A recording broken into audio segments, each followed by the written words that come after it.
First two-game losing streak of the year as they get set to host a nationally ranked opponent this afternoon at Art Keller Field. Good afternoon, everyone, and welcome in to our Carthage Redmond football broadcast today. I'm John Weiser. Glad you're along. Want to welcome those of you watching on our video stream once again this afternoon, and those of you joining us in the Naperville area, thank you for tuning in to the broadcast today. Redmond come in with a 2-3 mark in overall, I should say a 2-4 mark overall, 2-3 in conference play.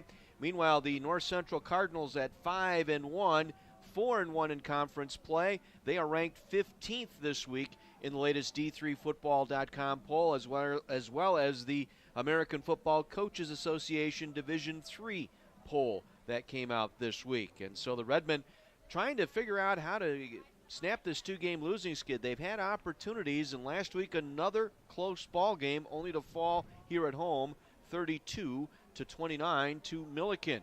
As the Redmen and the Big Blue exchanged opening touchdowns in the first quarter. Dana Fontenot with the tying touchdown at 7-all, a 39-yard run up the middle, outrunning the secondary. Carthage then took the lead on the first play of the second quarter. A Lance Unland 32-yard field goal put the Redmen up 10-7. Unland added his second field goal of the game later in the quarter, but a pair of Jordan Smith touchdown receptions for the Big Blue gave Milliken a 19-13 lead. After opening a second-half drive, touchdown by the Big Blue made it a two-score game. The Redmen answered.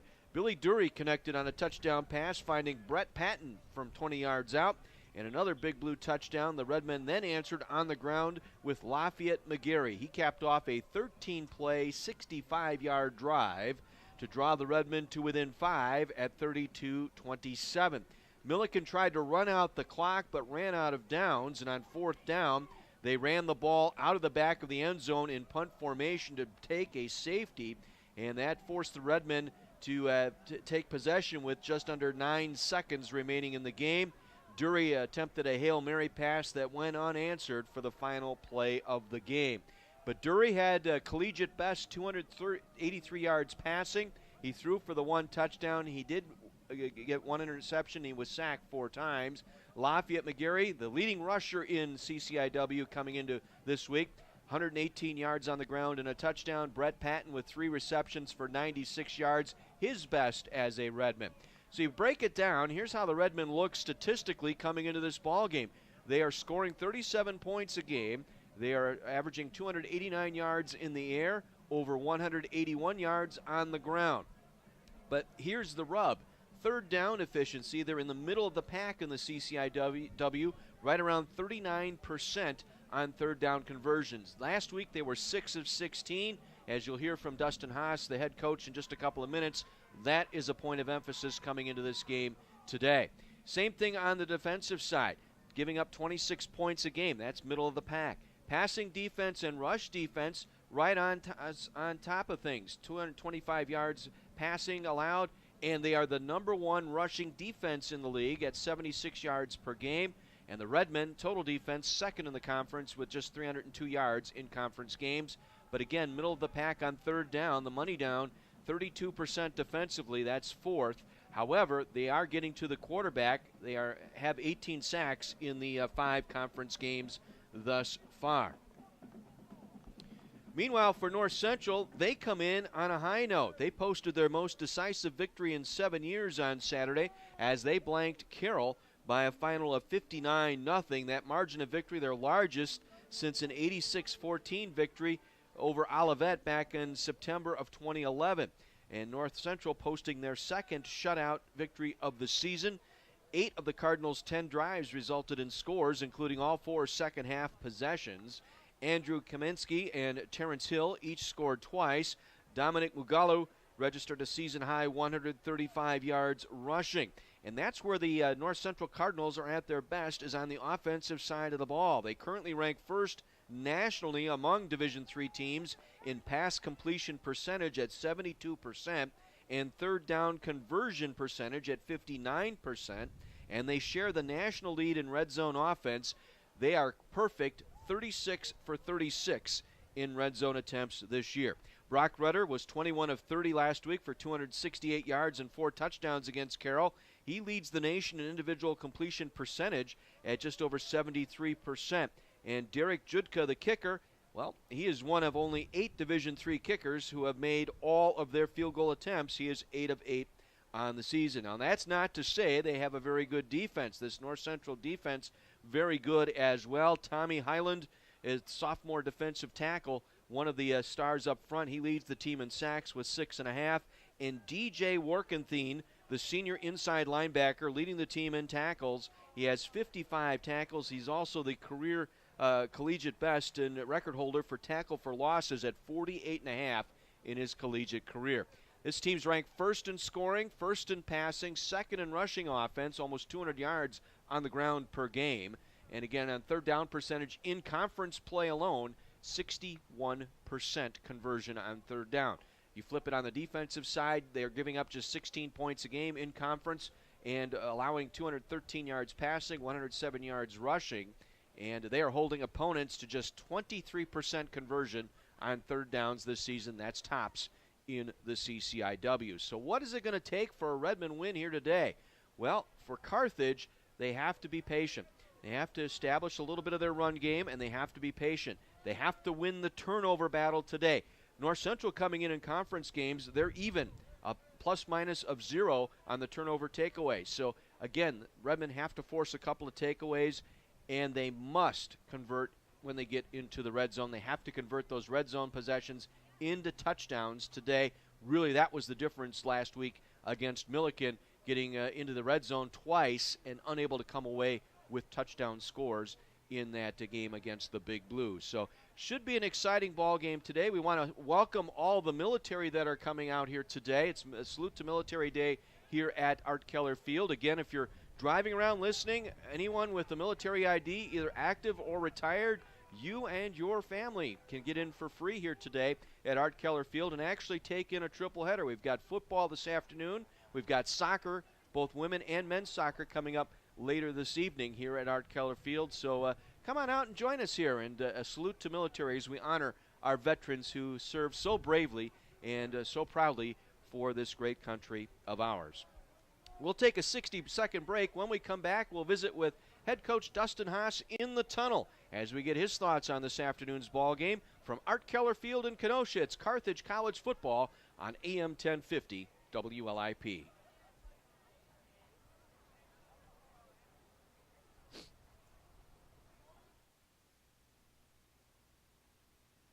Welcome back to In the Tunnel as we feature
Welcome back to In the Tunnel as we feature head football coach Dustin Haas this afternoon, coming to you from Art Keller Field in Kenosha, where the Redmond hosts number 15th ranked North Central College this afternoon. And Coach Haas, it's a 2-game losing skid and something that the kids haven't experienced at all this year. And I'm just wondering how this week has gone in preparation for the Cardinals today.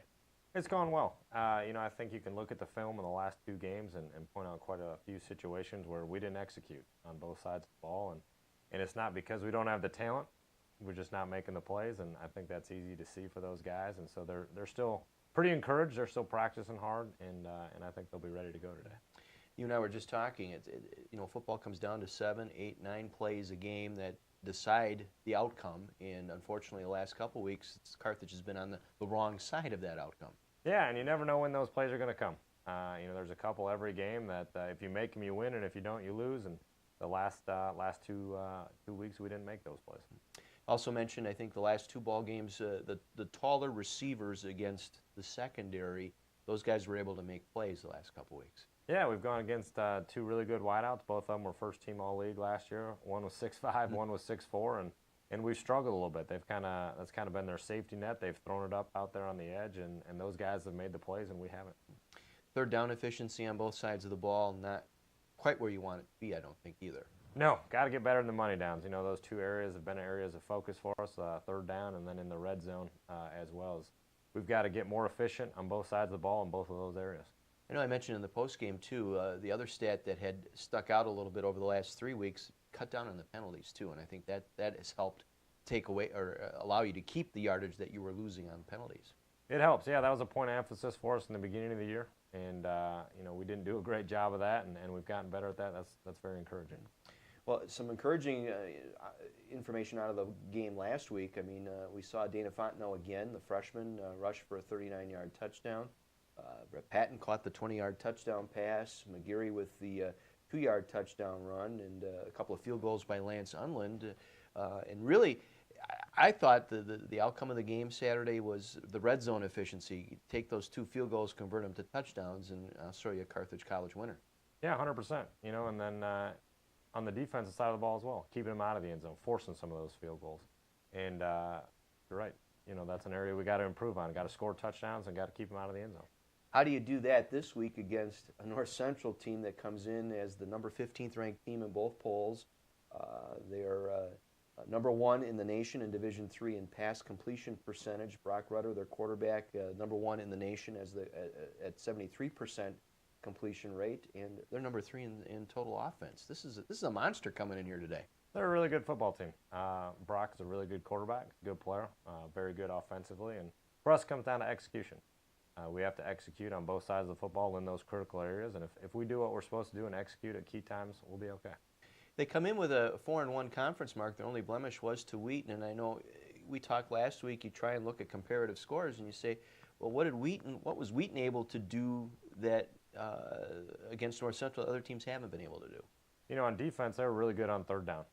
They were really good at getting after the passer. They forced him into some tough throws, some tough situations, and got off the field on third down. And you look at what Wheaton did offensively, they were able to capitalize on some big plays. I think they had 4 touchdowns of 70 yards or more, and so they took advantage of some situations, got up on them early, and then played good defense to finish it off.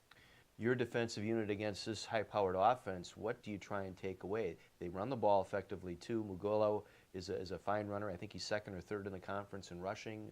So they're getting it done both through the air and on the ground. So what do you try and make them one-dimensional at? They are very good at both things.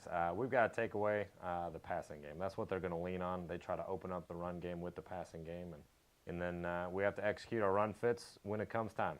We've got to play good pass defense, get after the passer a little bit more than we have here in the past, and force them into some bad decisions. Run defense has been pretty much spot on all year. I think still amongst the top 2, 3 in the conference in rushing defense in yards allowed. So I think you're comfortable there knowing you can also shut that down. Yeah, we still have to execute it. We've been good. Last week we weren't as good as we have been.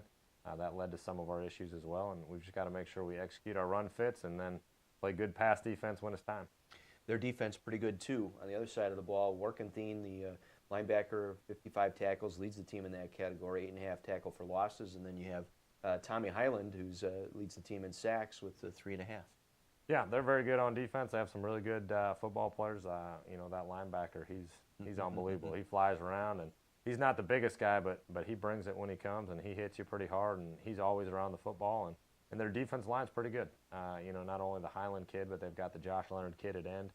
He makes a lot of plays as well. I think he draws a lot of double teams, and you're going to double team him, it opens it up for Highland, and if you're going to double team Highland, it opens it up for Leonard. Here's a spoiler alert for the rest of the league. That defense is going to be around for a while. A lot of freshmen and sophomores in the two deep on that side of the ball. Yeah, a lot of young guys. You know, they play young guys on both sides of the ball, and, you know, it makes sense. They graduated a decent amount last year, and, you know, they keep recruiting well, so they replace them with some good football players. I also noticed, too, a lot of D1 and D2 transfers back to their program. They get a ton of them, both those guys and Wheaton, being in the, you know, the DuPage area. A lot of those Chicago suburb kids, and if it doesn't work out, they come back, and it's close to home, and I think it's easy for them to go. They get a lot of those guys. Your club offensively, what do you think you can do best Saturday against North Central? Yeah, I think first and foremost we have to establish the run. You know, we have to put them in some tough situations and do our RPO stuff, make them fit, and then throw it behind them. And if they're not, hand it off and pound the ball. You know, I think we've struggled a little bit in our drop back pass. We got to shore that up and be able to, you know, complete some passes on third down to keep our offense on the field. Evaluate Billy Dury here at the midway point. I mean, he wasn't expected to get the playing time that he's getting, but I see a guy who's growing each and every week. That's exactly what I was going to say. He's growing up. He's getting better. You know, we still have to protect the ball. That's one thing that he's struggled with this year, and he's getting better. You know, he's got to keep coming, got to keep improving in that area. You know, but he's making good decisions. You can see he's getting a little more comfortable out there with every week that we play.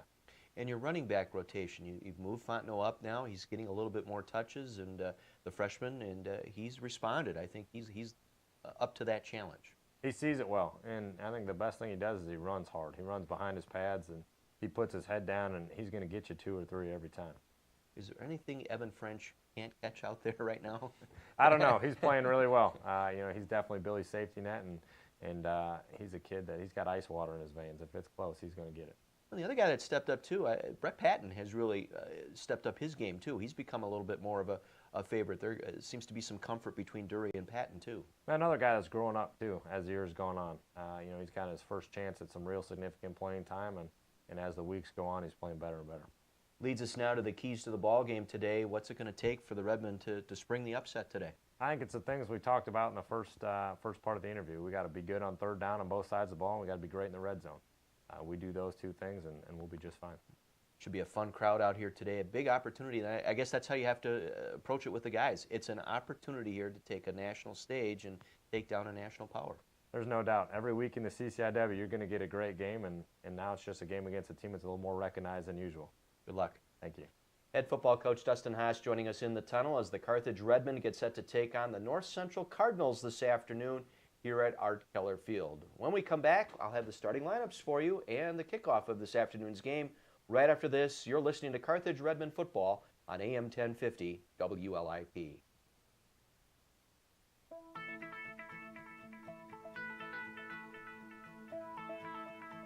College has given me the flexibility to pursue my passions and my interests, and I've recreated my identity for myself aside from just being an athlete. My greatest personal discovery has been that I am capable of doing things that I didn't know I was capable of doing. To be able to study what I wanted to and continue to play the sport I love, all of those things came together very nicely in one package in Division III.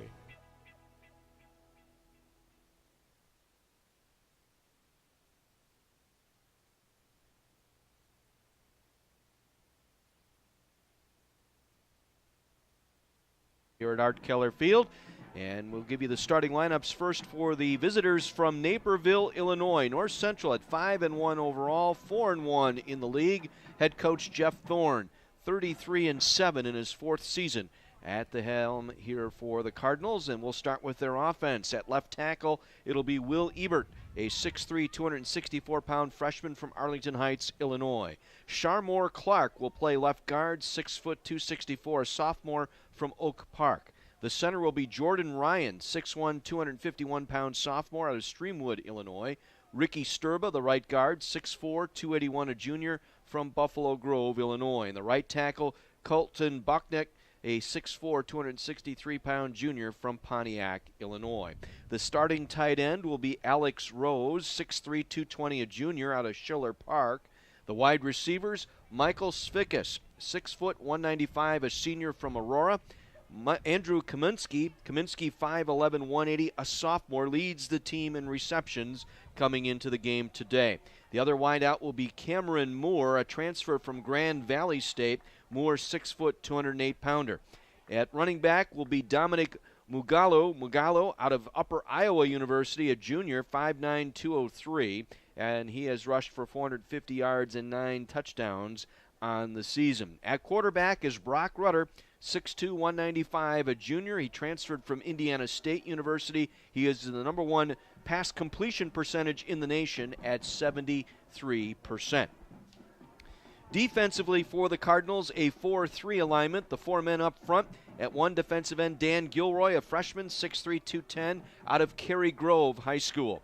Tommy Highland, a 6'4", 258-pound sophomore, a transfer from Northwest Missouri State, leads his team in sacks. Isaiah Ziegler, 5'10", 326, a freshman out of Carpentersville, Illinois. And Josh Leonhard, 6'1", 233, a transfer out of the University of North Dakota. The linebacking core, at one inside linebacker, DJ Warkenthien, their leading tackler, 5'9", 210, a senior out of Naperville. Ben Wong, 6 foot, 213, a sophomore from Bloomington, Illinois. And Alec Wolf is the outside linebacker, a 6'3 freshman out of Lombard. The secondary, Brandon Lindmark at a corner, a 6'3 freshman from Naperville. The other corner, D'Angelo Roberson, 5'10", 172, out of Mount Prospect. Zach Greenberg at a safety, 6'2", 191, a junior. And Pat Cravens, a 5'11 senior out of Chicago Notre Dame Prep. That is your starting lineup for North Central today.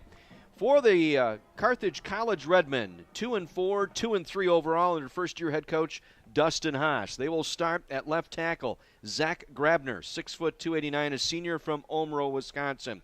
Chris Goldschmidt will be the starting left guard, a senior out of Alsip, Illinois. Nick Barker, 6'3 senior from Tinley Park, centers the football. Chase Blotkamp at right guard, 5'11", 256, a senior. Travis Werner at right tackle, 6'2", 279, a junior from New Lenox, Illinois. The tight end today will be Sean Wells, 6'2", 252, a senior out of Scottville, Michigan. The wide receivers, Tommy Bazaric, 5'10", 167, a senior from Park Ridge. Evan French, a 6'1 senior out of Joliet. And Brett Patton, a 6'1 junior out of East Kentwood, Michigan. The running back today will be Lafayette McGarry, 5'8", 196, the senior out of the Hope Academy in Chicago. And making his 4th start of the season, Billy Dury, the sophomore quarterback, as Freiberg out for the year with that upper body injury. It'll be Dury the rest of the way, the sophomore out of Indianapolis, Indiana. Defensively for the Redmen, a 4-3 alignment. Cam Stubblefield out of Naples, Florida, at one defensive end, 6'1", 203, a junior. Hello, Naples. I know you got us on today. Jacob Simar, 6'2", 298, a junior from right here at Kenosha Indian Trail. Cedric Fry, 6'1", 308, defensive tackle, a senior from Urbana. And Jeremy Benke at the other defensive end, 6'1", 266, out of Lake in the Hills, Illinois. The nickelback today will be Malik Thigpen, 5'11", 189, a junior out of Fort Myers. Emmett Trost, it will be a middle linebacker, the 5'11 senior out of Elwood, Illinois. And Kevin O'Boyle coming off a collegiate best 12 tackles last week against Milliken and is 6 foot, 225 sophomore. Bobby Baker at a corner, 5'6", out of Savannah, Georgia. The other corner, Connor Calvert, 5'9", a senior from Caledonia, Michigan. Jogi Bumba will start at strong safety, 5'9", 180, out of Urbana, Illinois. And Amani Dennis at the free safety, 5'11", 180, a senior, leads the team and the conference in interceptions. That is your starting lineup for the Carthage Redmen. This is Salute to Military Day here at Carthage College. And we have a color guard making their way to the center of the field this afternoon. It is from Kenosha's American Legion Post 21. And on the color guard today, it will be Ron Hessel, the post commander, John Sutter, Phil Morris, and Jim Schmitz, the color guard unit, making their way to the center of the field here this afternoon. It's going to be a very windy day today here at Carthage College. Wind gusting over 30 miles per hour out of the northwest. It will affect the football as it goes from left to right here this afternoon. Our national anthem performed this afternoon by Carthage sophomore from Cary, Illinois, Nathan Takahashi. Oh, say, can you see by the dawn's early light what so proudly we hailed at the twilight's last gleaming, whose broad stripes and bright stars through the perilous fight o'er the ramparts we watched were so gallantly streaming, and the rocket's red glare, the bombs bursting in air, gave proof through the night that our flag was still there. Oh, say does that star-spangled banner yet wave o'er the land of the free and the home of the brave. Nathan Takahashi, student here at Carthage College, performing our national anthem here today. And again, the American Legion Color Guard, Post 21 of Kenosha, posting our colors here today. And we appreciate their service and continued support of the military. Carthage College, very much a supporter of the military and veterans who come back to school as well. And we're very proud to be a yellow ribbon institution for the veterans as they come back and complete their college education. Speaking of completing a college education, we have an honorary captain that will be taking the field with the Carthage Redmen captain this afternoon. It is Rusty Dowell. He was born in Carthage, Illinois, and was a Navy veteran, served the country in the Navy during World War II, the later stages of World War II. He then returned to the States and finished his college at Carthage College, got his degree at the old campus down in Carthage, Illinois. And he's making his way out there with Freiberg, along with Nick Barker and Jogi Bumba and Emmett Trost, the captains for the Carthage Redmen, getting out to the center of the field today. Meanwhile, it is DJ Warkenthien out there, along with their captain on defense, Matt Sutherland, is also out there, representing the North Central Cardinals this afternoon. Jeremy Mancia is our referee today.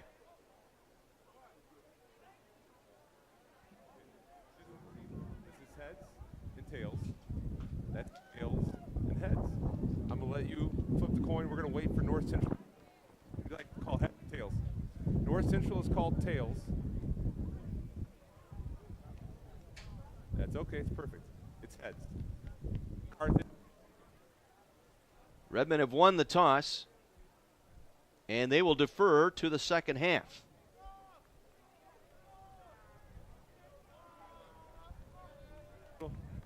North Central will receive to start the game.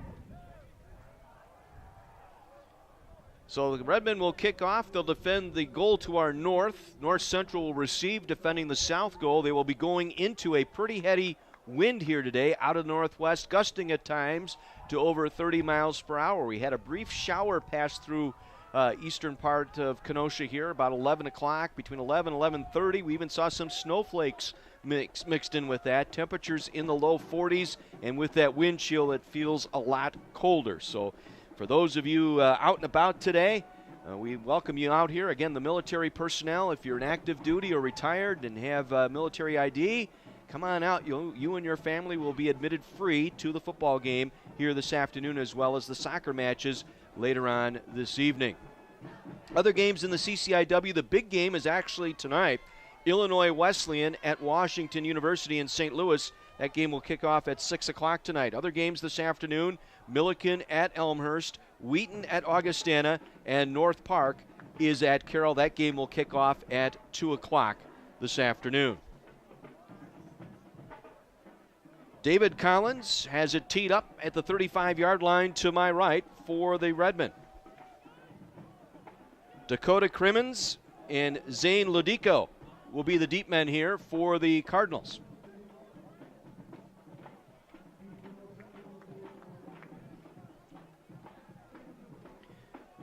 Redmond in the all-red look here today. The red helmets, the red jerseys, red pants, white numerals, black striping down the sides of the jerseys and the pants. North Central, black helmets with a red logo, white jerseys, white pants, black numerals trimmed in red. Collins will need some assistance with that kicking tee today. He will have one of the players hold it for him on that tee. It is that windy here. The lights are on here at Keller Field as well. The run up by Collins and the kick, and we are underway as drifting under this one. It'll bounce actually short hop to Ladico across the 20, middle of the field 25, out across the 30 and wrestled down near the 34-yard line. Getting down there on special teams for the Redmen, that was a Steve Shipp. Shipp, the linebacker, sophomore, making his name known on special teams. He had a good week last week on special teams for the Redmen.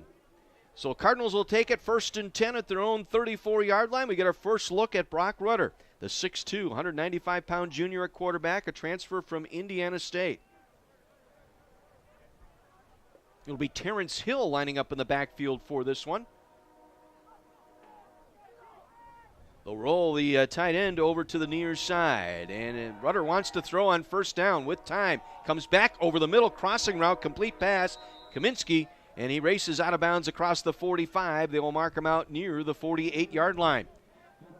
Be a gain of 14 and a 1st down for the Cardinals. Up front for North Central, it's Ebert and Clark on the left side. Ryan is your center, Sturba at right guard, Bachnick at right tackle. Rose the tight end with Svikas, Kaminsky, and Moore the wide receivers. 1st and 10 from the 48. Again, they toss it out. Kaminsky again with a nice catch across the 45 and out of bounds at the Redmond 44 for a gain of 8. Again, they go hurry up. They get right to the line of scrimmage and snap the football. Backfield is Terrence Hill. Working from the shotgun is Rudder. 2 receivers to the left, single receiver right. And the first carry by Hill, working the right side. Hill going to be close to a 1st down as he's wrestled down right near the line of scrimmage. Getting in there for the Redmen was Jeremy Benke. Be a short gain of 3. It is enough for a Cardinal 1st down. 1st and 10 Cardinals at the Carthage 41-yard line. Now Mugallo will come in at running back, replacing Hill. He'll line up in the backfield, left of the quarterback, Rudder. He will get the carry going up the middle. Mugallo breaking a tackle inside the 40 down to the 35-yard line. Evan O'Boyle able to take him down, and O'Boyle checking himself out of the ball game, may have injured himself on that tackle. So he comes out, and Steven Shipp, the sophomore out of Florida, will take his place. Defensively for the Redmen, Stubblefield, Seimer, Fry, and Benke up front. Thigpen, Trost, and now Shipp at linebacker with Baker, Bumba, and Dennis, and Calvert your secondary. 2nd down and 4. Rudder fakes the handoff, wants to throw over the middle, and it's dropped. Incomplete, in and out of the hands of Kaminsky that time. It was open across the middle. Something that rarely happens for North Central, and that's an incomplete pass. They lead the nation in pass completion percentage, 73%. So 3rd down, 3rd and 3 here from the Redmond 35, going into a pretty strong wind. They'll line up 3 receivers to the left side. Kaminsky now lined up in a slot along with Cameron Moore. Now Moore comes in motion to the right. Play clock down to 5 here for Rudder. Gets the snap. Blitz is coming. Gets it out. Complete to Mugallo. Gets the 1st down. Inside the 30 and out of bounds near the 26-yard line. Connor Calvert along with Jogi Bumba able to ride him out of bounds. That time a good play call. Rudder changed the call. They moved more over here to the near side, anticipating the blitz. The blitzing linebacker here on the outside actually was the nickelback Thigpen. Vacated that spot in the open play there for Mugallo to get that reception. 1st and 10 from the 26. This time it's Hill, and he is wrestled down for a short gain, if any. Gabe Vila in there on the stop, a sophomore out of Naperville, Illinois for the Redmen. It's a gain of 2, brings up 2nd down and 8 for the Cardinals. We're just underway here in Kenosha. No score. 15th ranked Cardinals from North Central and Carthage College today. Glad you're along for the broadcast. Again, they'll put Moore and Kaminsky lined up to the left side. Kaminsky in a slot. Spikas lined up here, single coverage. They'll give it off, and the handoff to the running back Mugallo, and he is stopped for no gain. Good surge up the middle by the Redmen once again. And once again, it's Gabe Vila in there on the stop. They'll mark it just across the Redmond 25-yard line, and it'll bring up third down. 3rd and 8 here for North Central. And they're number 1 in Division III in third down efficiency, converting at 59%. Hill now in as a tailback here. 4 receivers going out for Rudder. With some time, steps up, delivers, completes the pass. Inside the 15 down to the 14-yard line. It'll be enough for a Cardinal first down. Corey Ardema, the senior out of Bloomington, Illinois, making that catch, just sat right down. Redmond playing a bit of a zone there, got behind the linebacker and in front of the secondary, just sat in that little area and made the catch right at the first down marker at the 14-yard line. 1st and 10 Cardinals in the red zone, where they are 36 for 36 on the season. Rudder changing the play now, signaling something to his receiver here, Moore on the near side. High snap, loose on the turf, and Rudder able to cover it up back near the 18-yard line. Kind of knuckled up on him that time on that snap from center from Jordan Ryan. Came straight up in the air, went off of Hill, the tailback, and Rudder was able to fall on it back at the 18-yard line. It'll be a loss of 4, sets up a 2nd and 14. 3 receivers left, single receiver right with a single back in the backfield. Coming in motion is Kaminsky to the near side. He'll line up in a slot to the right side. Rudder and movement up front. And movement up front by the Cardinals. False start, offense, number 55, 5-yard penalty, still 2nd down. Sharmore Clark, the guilty party, on the motion call. So 2nd and 19 now for the Cardinals at the Redmond 23-yard line. 10:28 to go, first quarter, no score, first possession for the Cardinals. Mugallo now in the backfield will line up on the right hip here of Rudder. Takes the snap, drops back, looking to throw with time, now scrambles to his left. Still on his feet, dumps it out, and it's incomplete. Wynn knocked that pass down almost immediately, was looking to get it to his receiver, Kaminsky, but he was double covered out there. Amani Dennis, one of the men in coverage out there, along with Jogi Bumba. Good job up front by the Redmen, able to contain Rudder in that pocket, flush him out to the left just a little bit, and that ball just knuckled out of his hand like a wounded duck. 3rd and 19 for the Cardinals at the Carthage 23-yard line. 4 receivers, 2 by 2 here. And Rudder takes the snap, drops back with time, throws over the middle, and it's incomplete. Pass and a late penalty marker thrown. My goodness. Flag on the play. Frankie Gazzano, the senior. Pass interference, Safety. Defense, number 39. By rule, the ball will be placed at the spot of foul, automatic first down. Bailed out on a penalty call. A very, very late flag thrown by the back judge. And again, the officiating the last 3 weeks has been shaky at best. Let's just put it that way. Very, very minimal contact on that play, if any. Mugallo gets the carry. 1st and 10. He is stuffed at the line of scrimmage and buried back at the 15-yard line. Trost, along with Cameron Stubblefield, in on that stop for the Redmen. A loss of 1 on the play brings up 2nd and 11.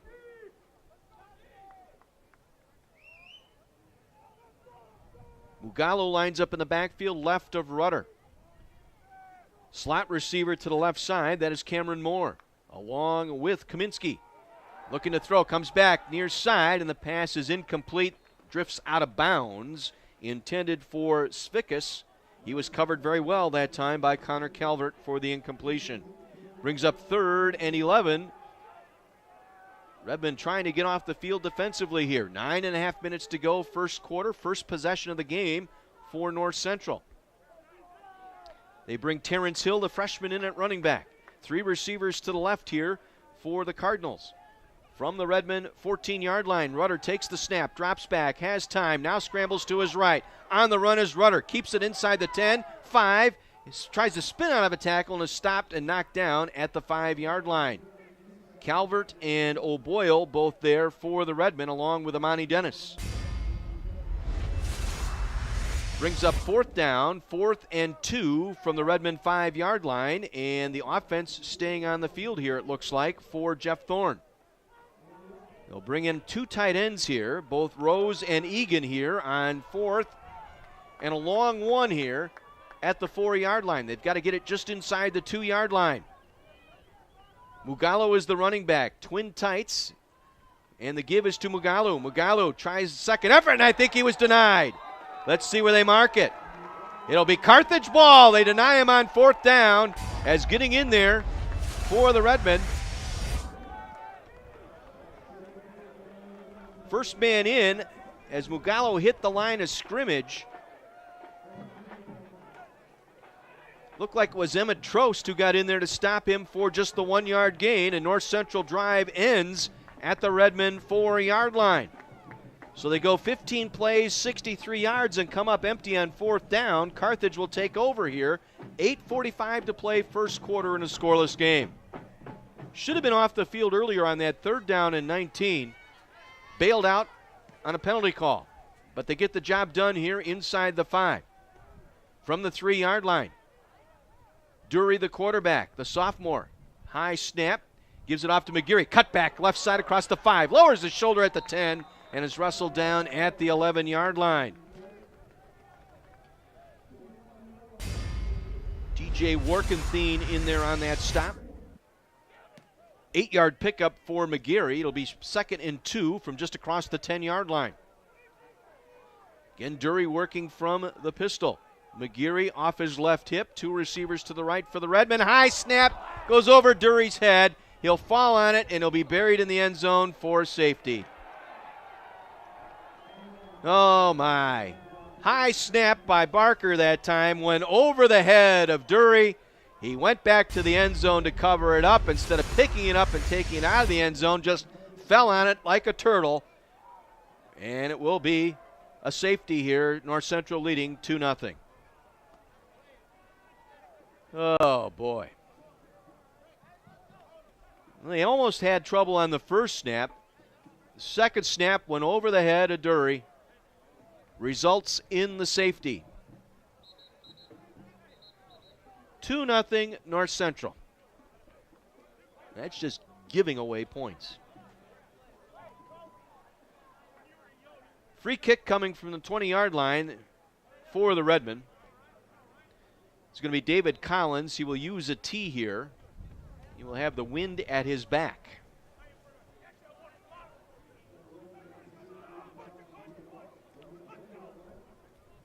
So North Central gets back on offense here.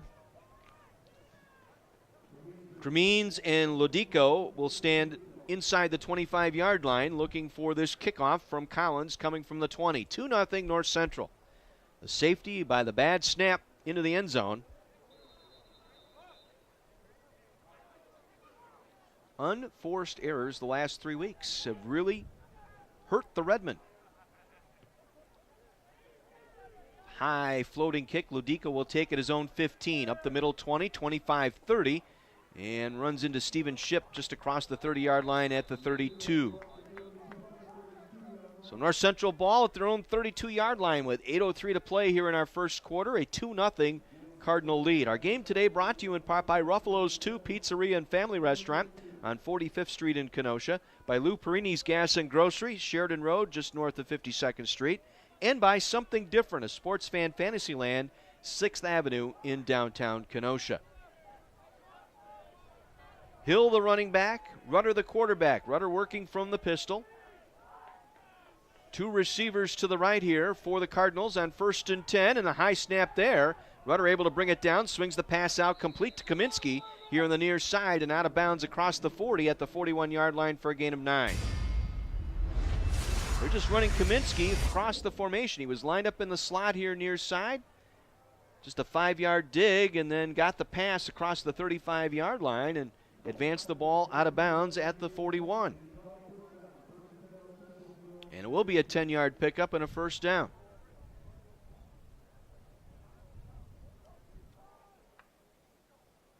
Rudder will hand it off. Hill trying to work his way up the middle, got tripped up as he got across the line of scrimmage. It was Jacob Seimer who got a hand on him that time as he was coming through. Check that, Jeremy Benke, defensive end here on the near side. Gain of 2 brings up 2nd and 8 from their own 44.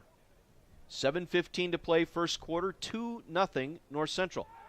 Rudder back to pass with time, delivers left side, a floater out to Hill, complete across midfield and hammered out of bounds across the 40-yard line. Down to the Redmond 40. 16-yard pickup and another first down on what was not a very good-looking pass by Rudder. Might have been tipped at the line of scrimmage. Hill was able to keep his eye on it and get past Baker down that far sideline to the 40-yard line. 1st and 10 Cardinals at the Carthage 40-yard line. Handoff. Mugallo circling left, and he's pulled down immediately. Connor Calvert, and a flag thrown in the backfield. This is a holding call here. It's going to go against the pulling guard for North Central.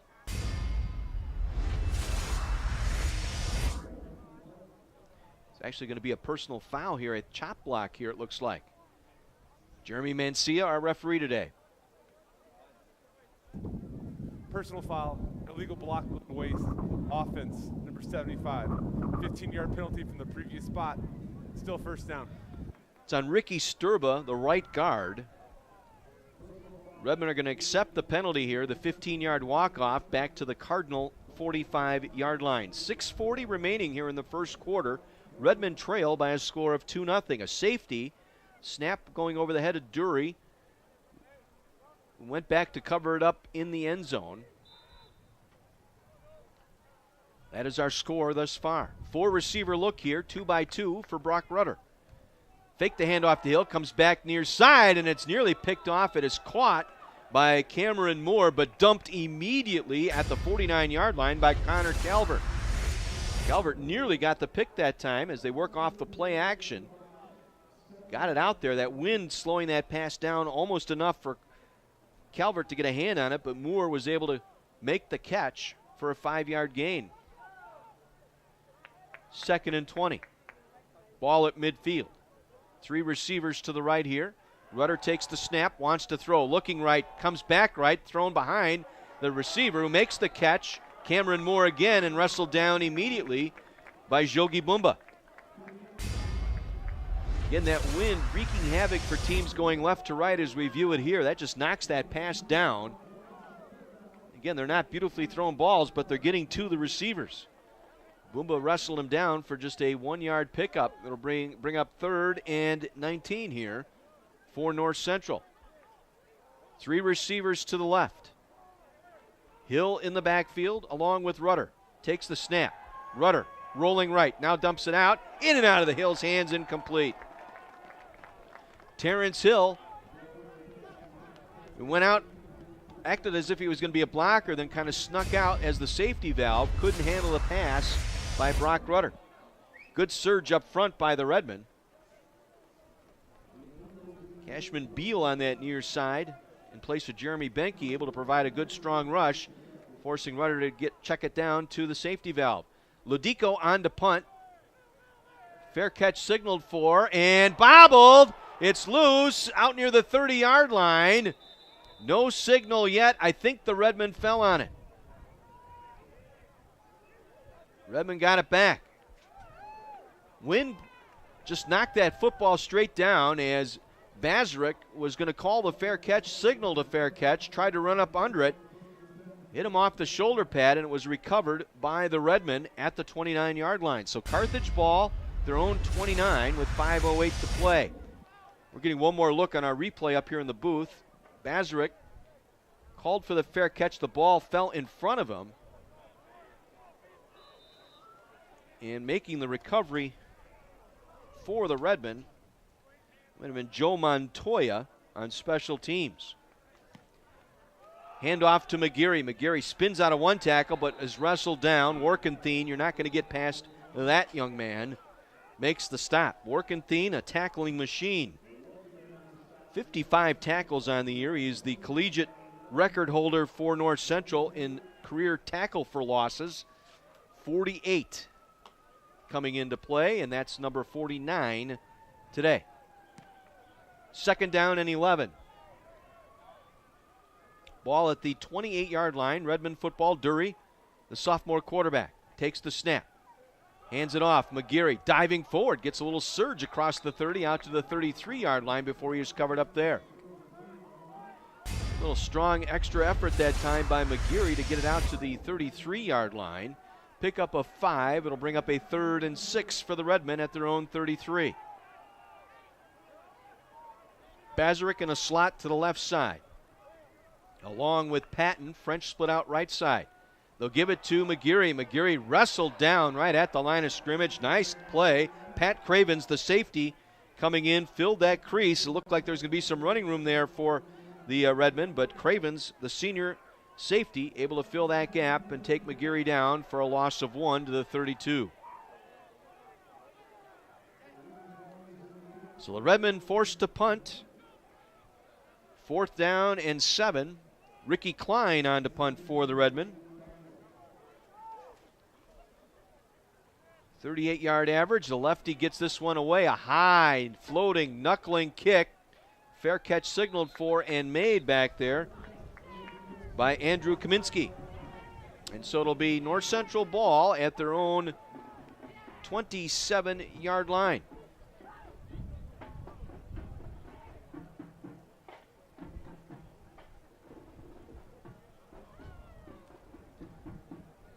.41-yard punt that time by Klein.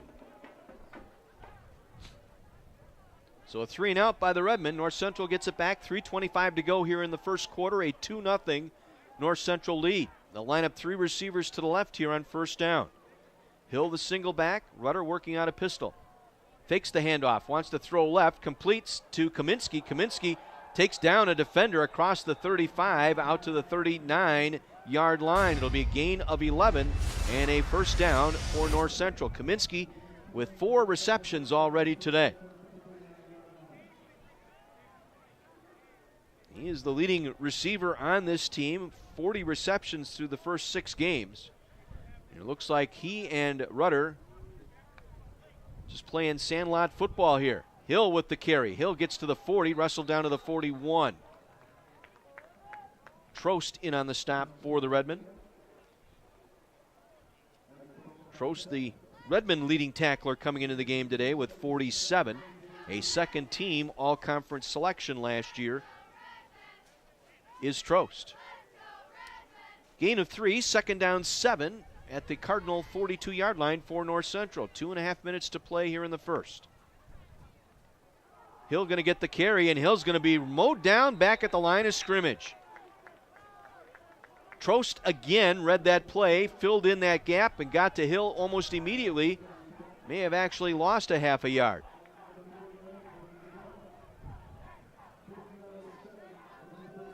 So 3rd down and 7 now for North Central from their own 42. Hardiman will come in as a wide receiver. Along with Spikas, they'll line up here to the near side. Kaminsky and Moore to the far side. Hill the single back, Rudder working from pistol.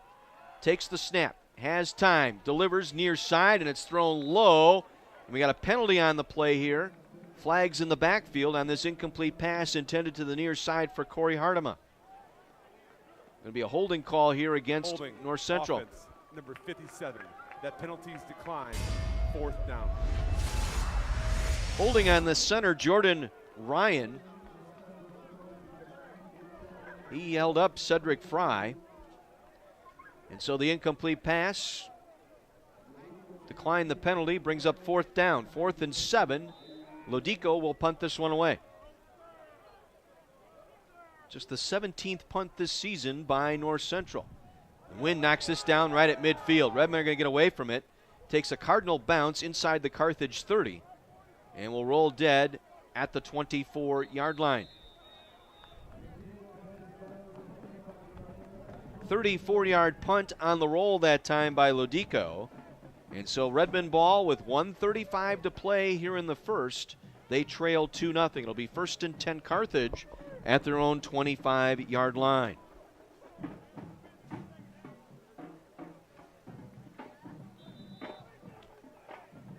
Redmond have run just 5 offensive plays so far this afternoon.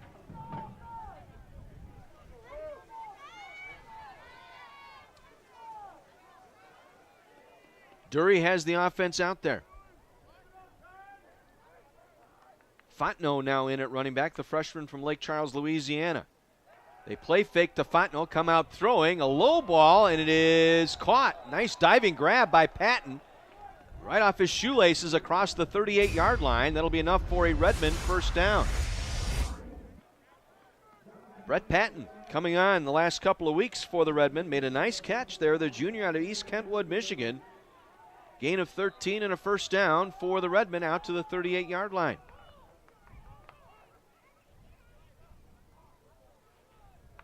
Dury takes the snap, gives it to Fontenot. Fontenot trying to get across the line of scrimmage and does, will eke out a yard.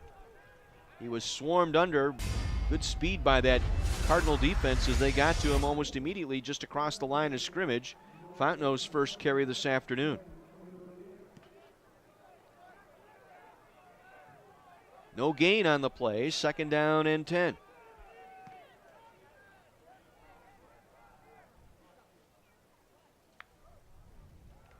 And again, it's Fontenot coming around the left side, has some running room. Fontenot across the 40, delivers a blow across the 41 to the 42-yard line. He took on the safety, Cravens, that time and gave him a jolt. We got a late penalty flag back at the 35-yard line as well. Holding, offense, number 54. 10-yard penalty, still 2nd down. Zach Grabner, the left tackle, guilty of the hold. Grabner, the senior out of Omro, Wisconsin, was out on that near side. He was actually sealing the edge that time for Fontenot. Got tangled up with the defensive end over there. That's Dan Gilroy. Oh, the Cardinals showing blitz here. Now they back off. 2nd down and 20 for the Redmen following the penalty. Play fake to Fontenot, thrown over the middle, and it's blown up. Incomplete, intended for Bazarick. Cravens that time delivered the blow. In and out of the hands of Bazarick that time. And he was led right into the safety that time. Dury's got to do a better job looking off that safety. Otherwise, Bazarick could have been knocked into next week. Murphy in there now as a wide receiver. 4 wideouts here for the Redmen on 3rd down and 20. High snap, Dury will keep it, rolling to his left, wants to throw, gets rid of it, and Evan French made a leaping grab, tried to keep his feet in bounds, could not. Out near the 45-yard line, incompletion brings up 4th down. So another back-to-back 3 and out here by the Redmond offense. And we've got an injured Cardinal player down at the 30-yard line. Officials timeout on the field. Officials timeout on the field. Looks like Storm Simmons, a sophomore linebacker. The injured North Central player. Looks like a lower leg injury to Simmons.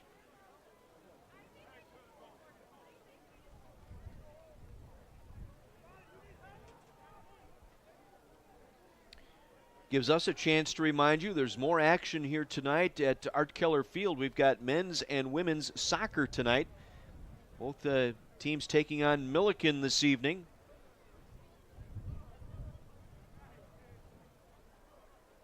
5 o'clock and 7:30 tonight right here at Art Keller Field. Women's soccer at 5, and then the men take on Milliken at 7:30 this evening.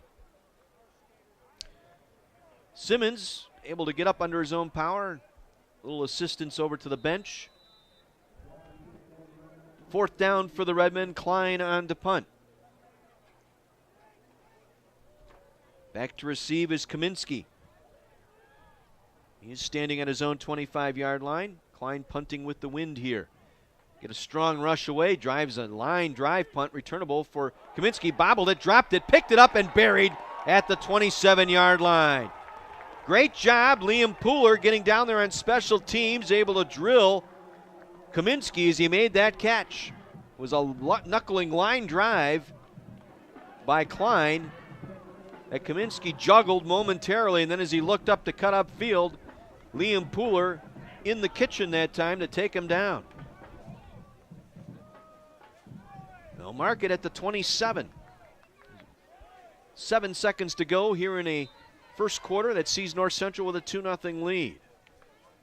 Hill in the backfield with Rudder, and Hill gets the call. Tries to come around left side, not going to get there. Kevin O'Boyle wrapped him up for no gain, and that will end our first quarter here in Kenosha. A blustery day here at Art Keller Field with your score, North Central 2, Carthage 0. We'll take a 60 break. You're listening to Redmond football on AM 1050 WLIP.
John Weiser back with you at Art Keller Field in Kenosha. 2-0 North Central. A safety midway through the first quarter on a bad snap. Back to Dury, the only score of this ball game. Cardinals going right to left here in this second quarter, facing 2nd down and 11. Swings it out, completes the pass to Moore. Moore far sideline, gets out of bounds near the first down marker. They'll mark him out just shy near the 20, make it the 34-yard line. It'll bring up a 3rd and 3 here for North Central. Cardinals with 114 yards on 27 plays. Redmond just ran 9 plays in that first quarter for a total of 13 yards. A pair of 3-and-outs on their 3 possessions today. First one ended in that safety, and then back-to-back 3-and-outs.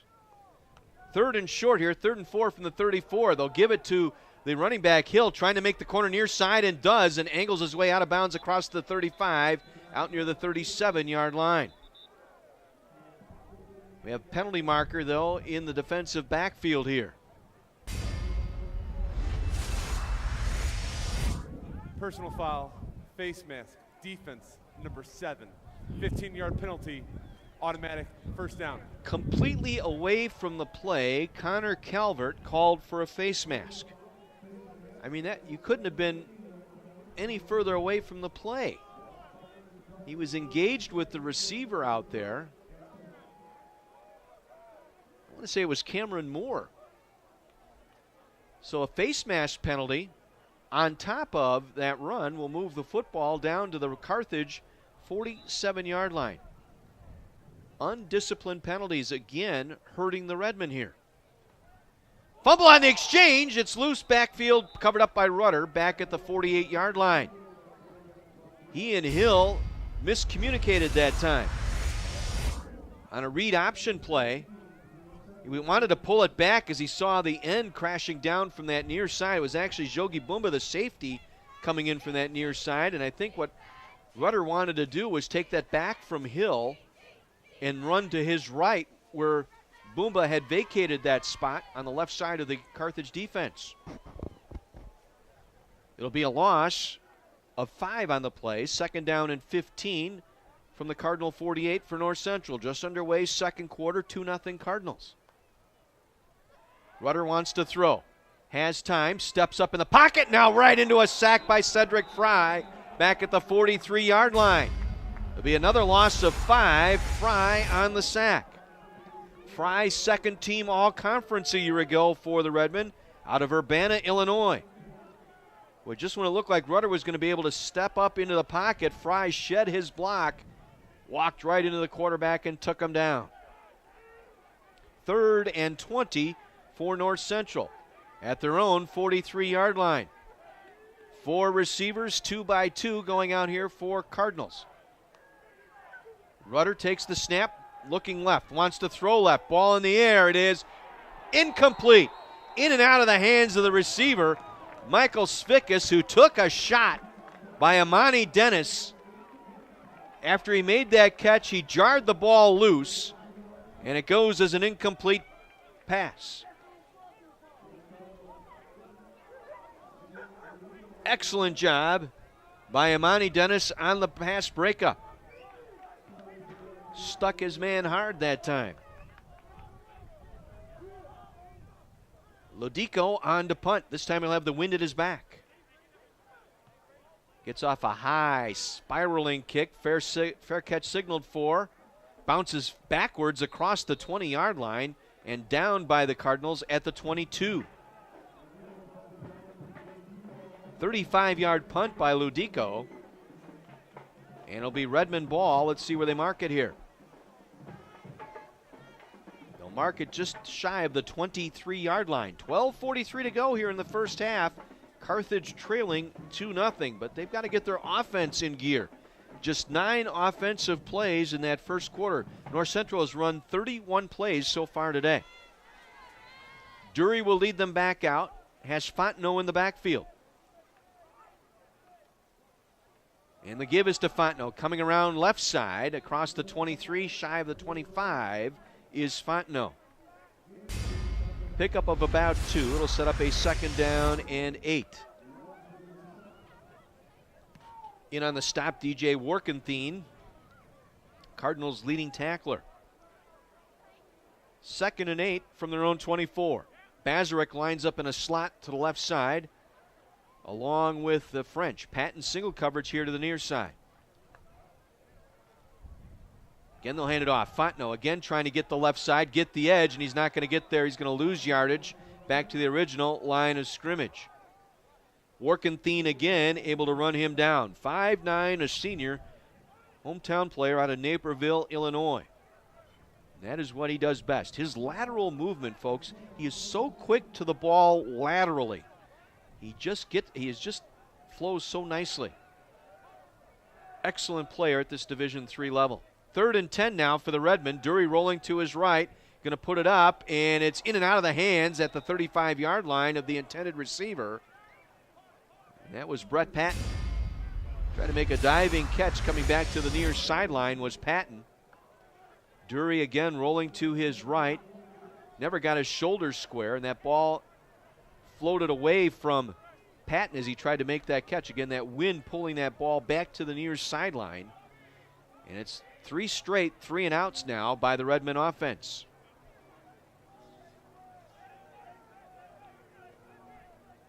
Let's see what they do here. Play clock down to 5 here for the Redmen. They just got it off. And Dennis going to punt this one. This is Amani Dennis. This one hit the Redmond player at the 50-yard line, and that's where the ball is going to be whistled dead. Hit the back leg of one of the blockers downfield here for Carthage. So it will be North Central ball at midfield. 11:24 to go here in the first half. 2-0 North Central. Our game today brought to you in part by Luigi's Pizzeria and Italian Restaurant. They're on 39th Avenue, a block south of Highway 50.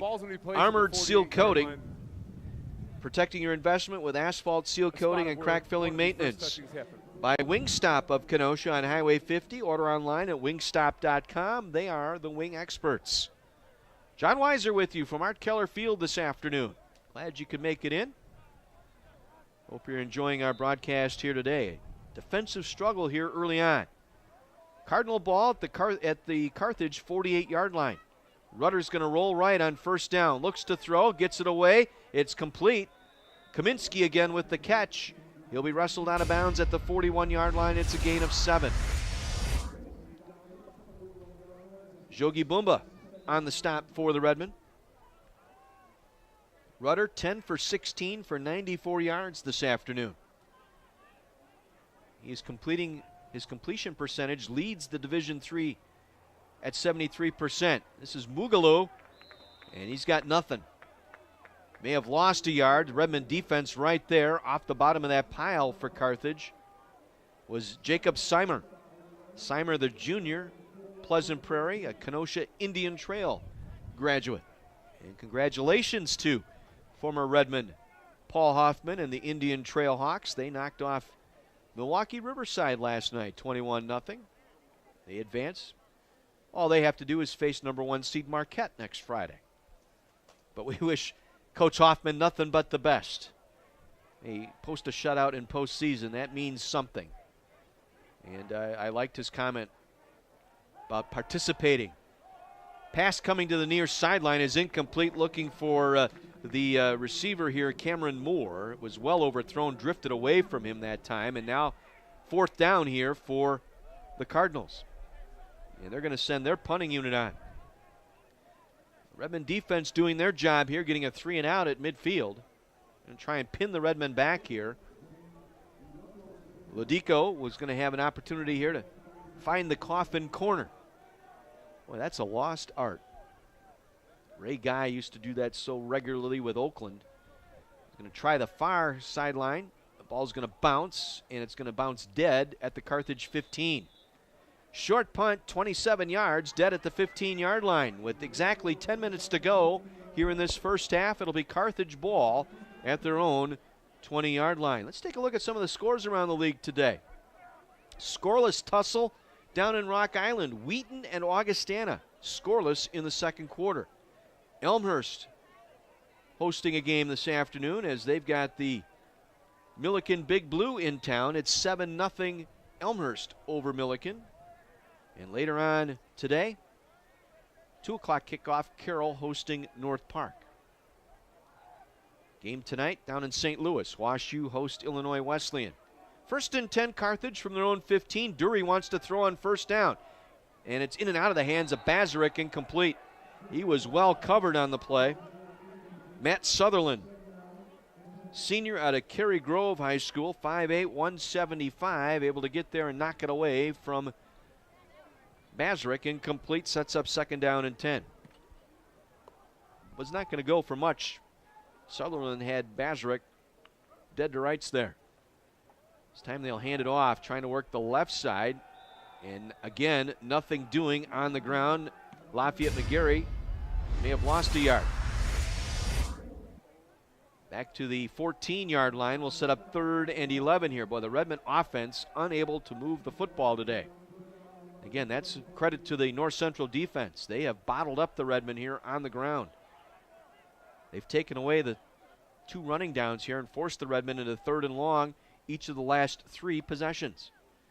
3rd and long here. They'll hand it off to McGarry. McGarry trying to bounce it out near side and breaks a tackle, takes it out to the 16-yard line where he is wrapped up there. Just simply ran out of real estate that time as he tried to bump that play back to the near sideline. And another 3 and out, the 4th straight 3 and out by the Redmen here this afternoon. Good pursuit here by the Cardinals. It's Cravens who got him around the ankles that time, getting to McGarry for just the 2-yard gain. Once again, punting unit on. It's Amani Dennis back there. He's going to get this one away, and it's off the side of his foot. The wind's going to knock it down. It's going to drift out of bounds short of the 30-yard line. There is no foul for running into the kicker. Number 29 ran into the blocker. See where they mark it here. They'll mark it out at the 40-yard line. That's where Cardinals will take over. Just a 24-yard punt into the wind that time by Amani Dennis. And so again, the defense called on here to stop North Central on a short field. 1st and 10 Cardinals at the Carthage 40-yard line. Rudder 11 for 18 for 101 yards already in this first half. They have run 34 plays today. Mugallo trying to go up the middle for a couple inside the 40 down to the 37-yard line, a gain of 3.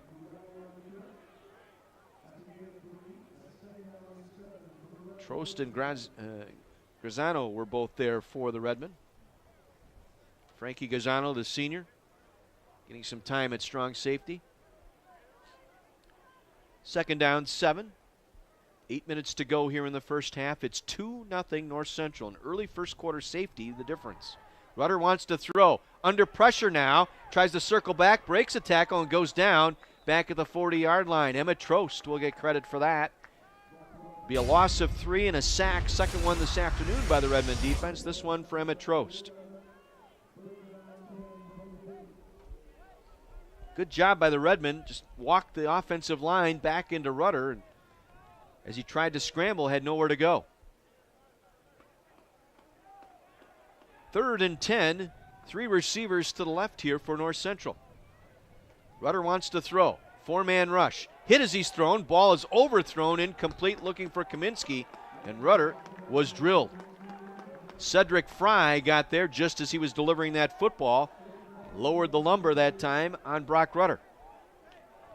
So the Redmond defense buckles down again. They force their second straight 3 and out on a short field, and Lodico on to punt again.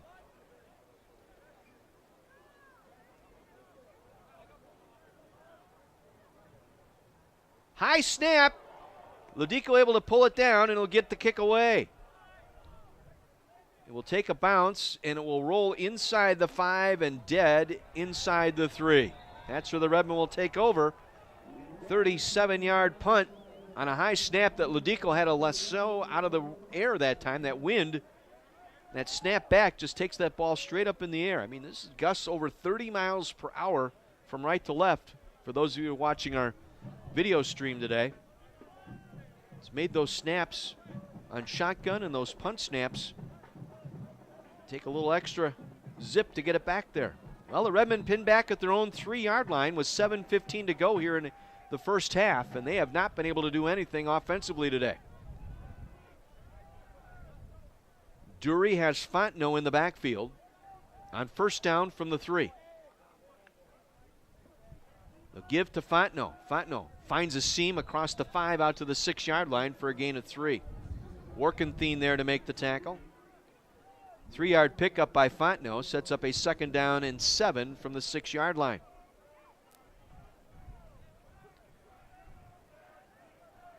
Dury gets them set. Tight end Wells lined up in a wing to the near side. Fontenot in the backfield, 2 receivers going out. Give us to Fontenot again. Tries to bounce it outside to the left. Gets to the line of scrimmage, maybe the 7 before he's driven back there. Actually moves the pile forward. They keep the play moving here out near the 10-yard line. Good hard run by Fontenot that time just to keep that pile moving out to the 10-yard line. Be a pickup of 4. Brings up 3rd and 3 here for the Redmen. Carthage awful on 3rd downs today. 0 for 4. Need to convert here. Like to give your defense a break here. Need a first down.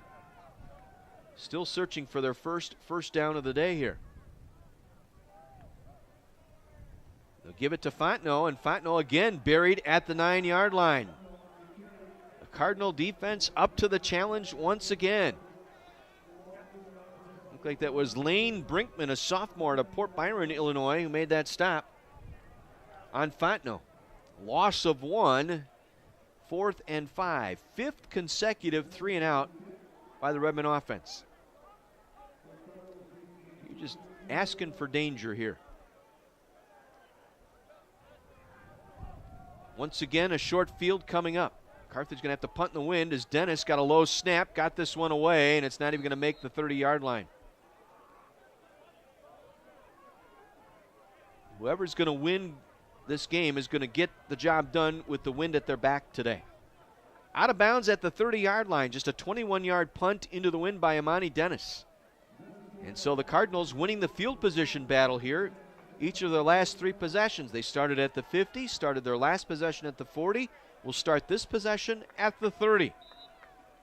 5:24 to go in the half. 2-0 North Central. Cardinal ball at the Redmond 30-yard line. Rudder along with Mugallo in the backfield. Play fake to Mugallo. Want to throw it out far side. The ball diving. That looked like an incomplete pass. That ball looked like it hit the turf. Landed in front of Hartema. Check that Spikas. I thought that ball hit the turf. We might want to look at that one again if we get a chance. That looked like that was a short hop into the hands here. Let's see. Did he have control of it? I don't think he had control of it. Looked like he lost control of that ball. As it got into his arms, the ball hit the turf. Cardinals get a break here. 2nd and short. They go back over the middle. Pass thrown incomplete behind Spikas that time. Dennis and Baker providing the coverage for the Redmen. Brings up 3rd and 4 for the Cardinals at the Redmond 24-yard line.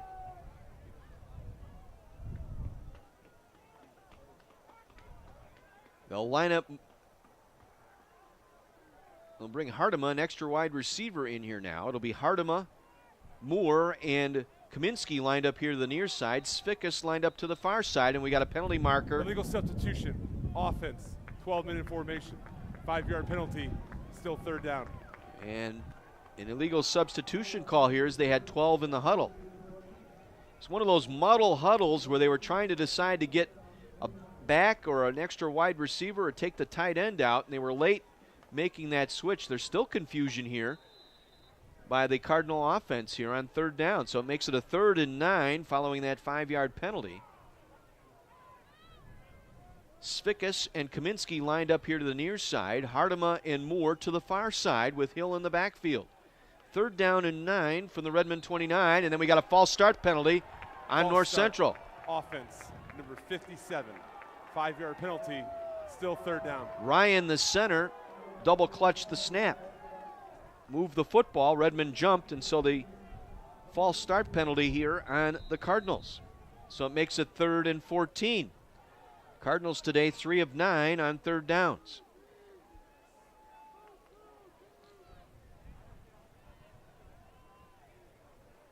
So 3rd and 14 at the Redmond 34. Hartema and Moore lined up near side, and a timeout taken by North Central. So Cardinals will burn their first timeout. Gives us a chance to remind you that today's broadcast is brought to you in part by Steve Vigiano Insurance of Kenosha. You need Steve. Call 262-605-9880 or visit VigianoINS.com. By S.J. Crystal's Menswear. For the finest in men's fashions, it's clearly S.J. Crystal's, 57th Street and 6th Avenue in downtown Kenosha. And by Mason's Eatery and Pub on Highway 50. Don't be a chain eater. Eat at Mason's. Low scores across the board here today. Elmhurst leading Milliken 7-0 early 2nd quarter. Augustana and Wheaton down in Rock Island. Wheaton has taken a 7-0 lead midway through the 2nd quarter in that one.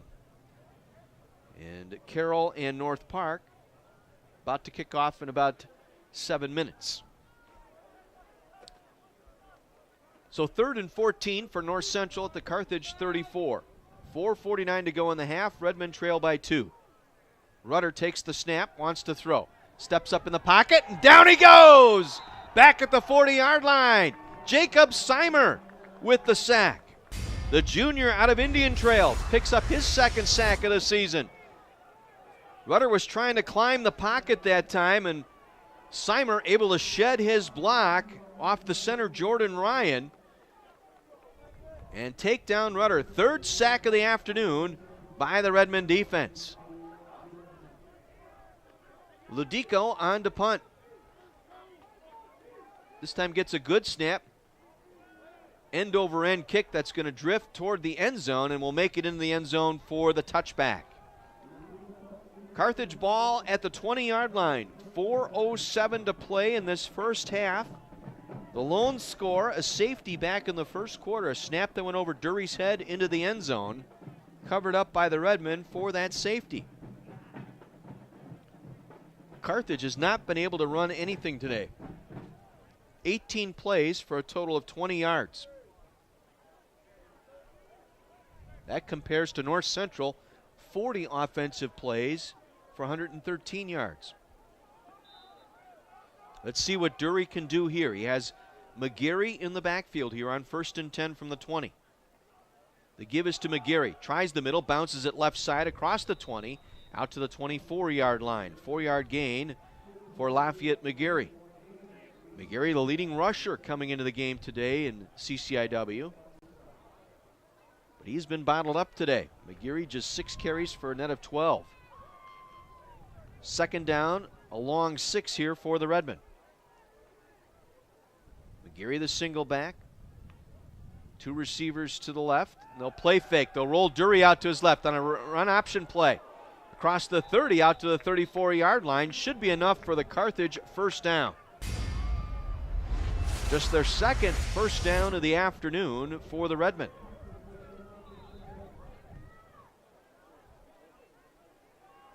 A little option play that time, a little read option between McGarry and Dury. Dury able to read that one correctly. Gain of 10, 1st and 10 Redmen. Play fake now. Dury rolling to his left, wants to throw.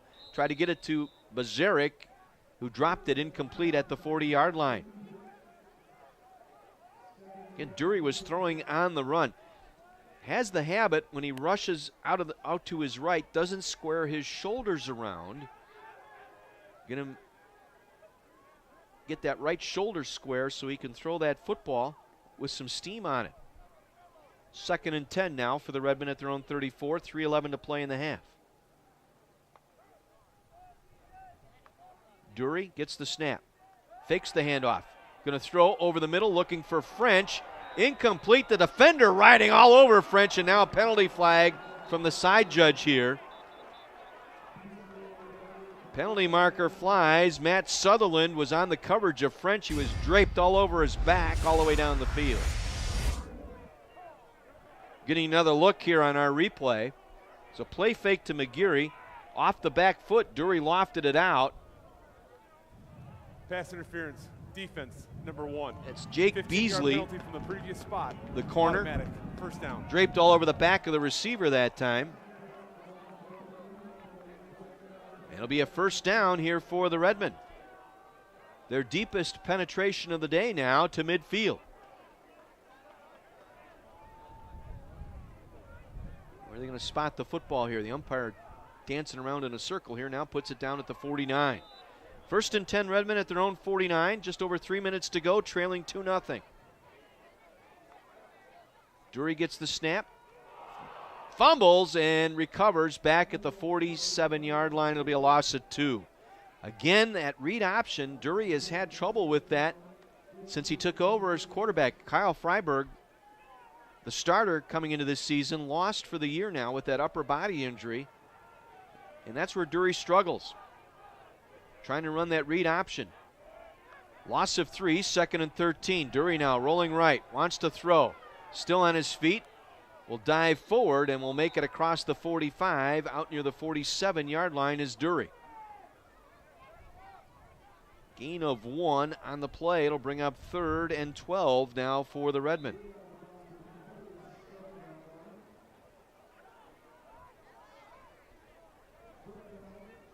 So 3rd and 11, make it 3rd and 12 here for the Redmen. Clock rolls, 2:20 remaining here in the 1st half. Carthage taking a lot of time getting this play in. They might decide to take a timeout here, and they will. I'll let the play clock run down here, and now Dustin Haas will take the timeout with 2:03 remaining. That is their 1st of the half. So each team taking a timeout here late. Each team with 2 timeouts remaining. Well, the Redmen on the road next week. They will be in Chicago to take on North Park University, the Vikings, who are in Waukesha today to take on Carroll. We'll be with you next Saturday from the Holmgren Athletic Complex in Chicago, beginning at 12:30. 1 o'clock kick. Redmen return home on Saturday, November 3rd for Senior Day as they will host Wheaton.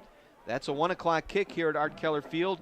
Our broadcast on Saturday, November 3rd begins at 12:30, and we'll have the senior introductions as they make their way onto the field one last time here at Art Keller Field. And the Redmen wrap up the regular season November 10th in Rock Island against Augustana. we don't waste any time. Tuesday, November 13th will be our first basketball broadcast of the season. It'll be women's basketball. Lady Reds taking on Ripon. Tuesday, November 13th, 7 o'clock here at the Tarbell Arena. 3rd down and 12 for the Redmen at their own 48. Bazarek in a slot left with Patton. French lined up right side. Blitz is coming. They dump it out. Wide receiver screen to Bazarek. Has some blocking.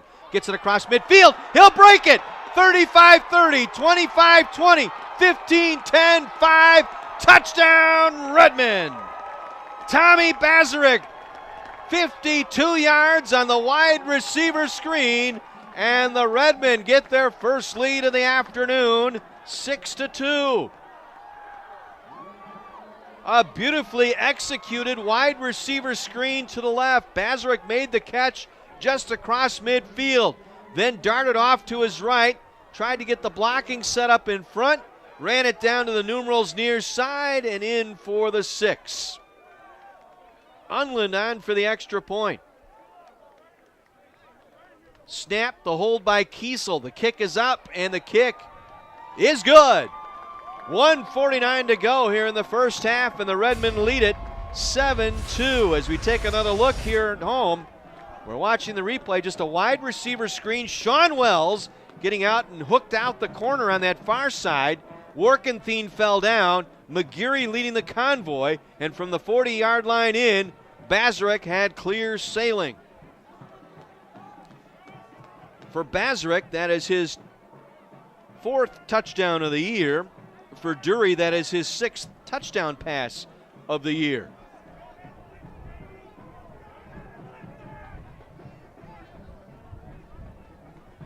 Six plays, 80 yards, capped off by the 52-yard touchdown reception by Tommy Bazarek, and it's 7-2 Redmen.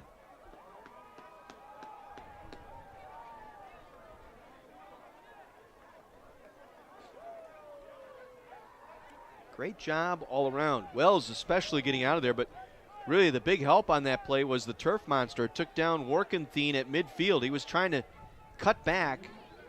Would have had a shot at Bazarek just across midfield, but simply fell down.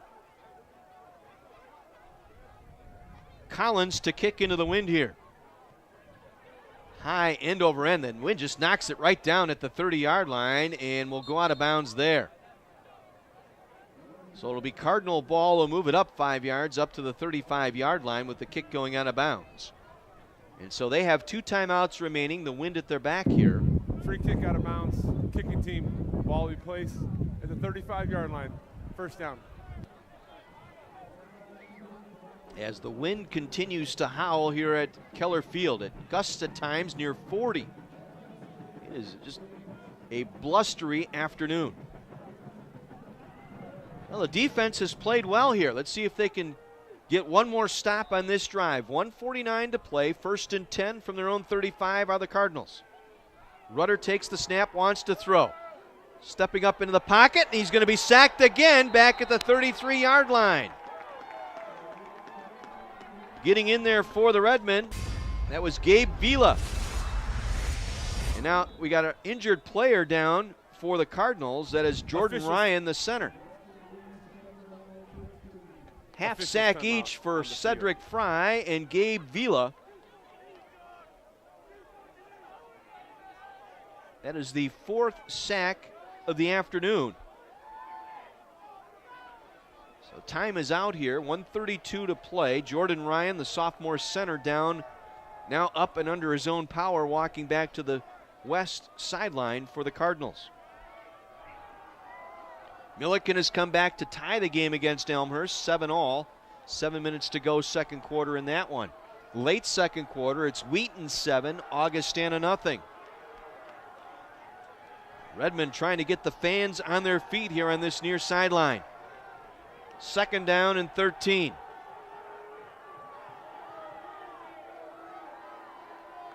They'll wind the clock here with 1:30 to play. 2nd and 13. Rudder again. Throws and in is complete to Kaminsky out at the 43-yard line, going to be a yard shy of the first down. Just sat down in front of the secondary behind the linebackers again, Kaminsky. cradled that ball. 3rd and 2 now for North Central. 11-yard pickup by Kaminsky. Rudder again wants to throw. 4-man rush. Comes back near side. Catch is made. Falling down at midfield is Cameron Moore with the reception. A gain of 7. First down, North Central. They're in hurry-up mode. Clock stopped while they reset the chain with 1:01 to play. Now they wind it down.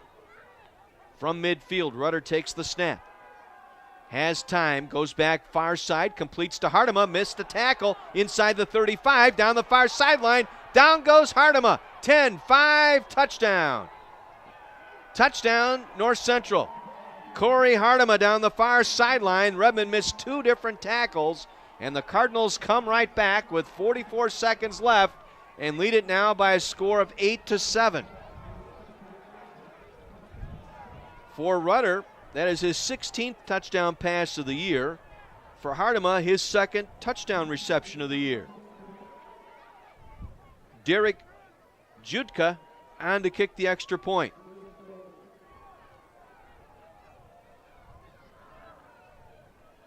Snap, spot. Kick is just inside the left upright and good. 9-7 North Central. 44 seconds to play. The Cardinals retake the lead. 4 plays, 65 yards. Rudder to Hartema for 50 down the far sideline. And coming up to make that play was the cornerback Connor Calvert, who missed the tackle. And from that point on, Hartema streaking down that far sideline, just got inside the pylon at the goal line before he fell out of bounds. Great play all around. Rudder to Hartema.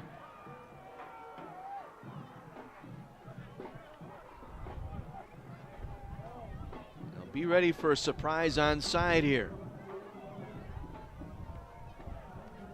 Wouldn't be surprised if Jeff Thorne pulls one off here. Maybe. We'll see.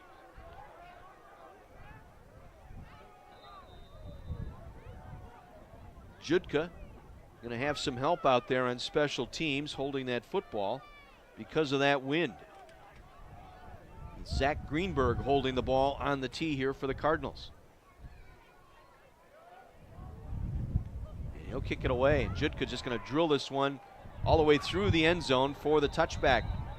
Redmond ball at the 25-yard line with 44 seconds to go in the half. Carthage has both timeouts remaining here.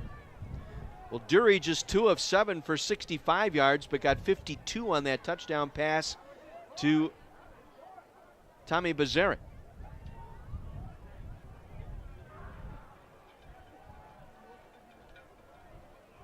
So let's see what the Redmen try and do here. They'll bring Fontenot in. They'll go twin tights here. Limbaugh lined up left side. Wells, the tight end, lined up in the backfield here, almost as a fullback. They'll give it to Fontenot. Fontenot around the left side, across the 25, out to the 28-yard line for a gain of 3. Bring up 2nd down and 7. Clock rolling, 33 seconds to go in the half. Carthage ready to snap it here. See if Dury snaps the ball. They let him sit on it here. I think they'll just stay on the ball here and not even snap it. Play clock at 20, game clock at 18 here, so they can just hang on to it here. I think the Redmen content to trail by 2 here at the half. Carthage will get the ball to start this second half. As time runs out here in this first half, it's North Central, 15th ranked team in the nation, 9. Carthage 7 here at the half. 9-7 Cardinals on top of the Redmen. We'll pause, take a 2-minute break, and when we come back, we'll recap the numbers for you from this low-scoring first half. From blustery Art Keller Field in Kenosha, Cardinals 9, Redmen 7. Back after this 2-minute break on AM 1050 WLIP.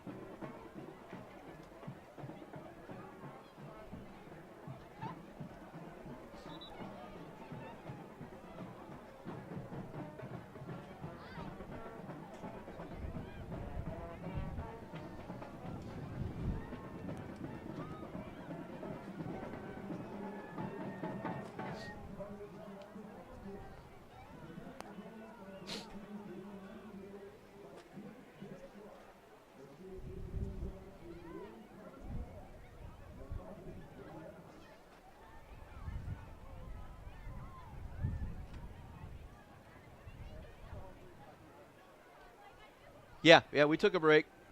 Halftime, 2-minute. Yep.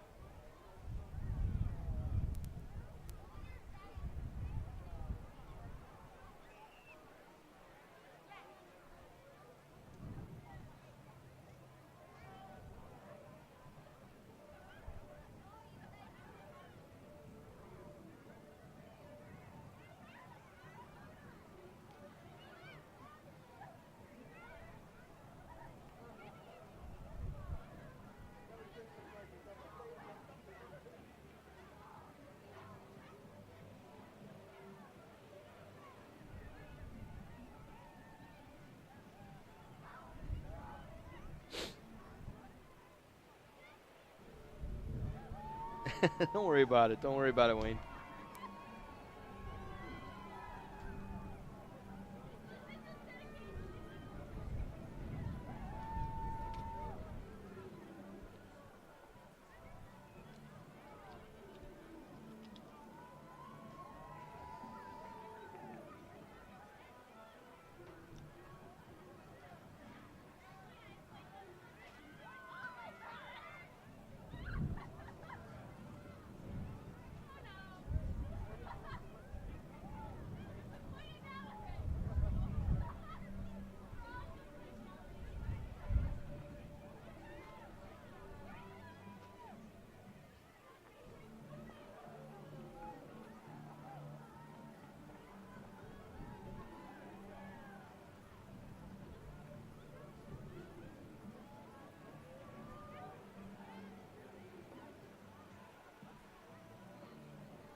Carthage football on AM 1050 WLIP, brought to you in part by Dickey's Barbecue Pit, I-94 off Highway 50 across from Woodman's in Kenosha.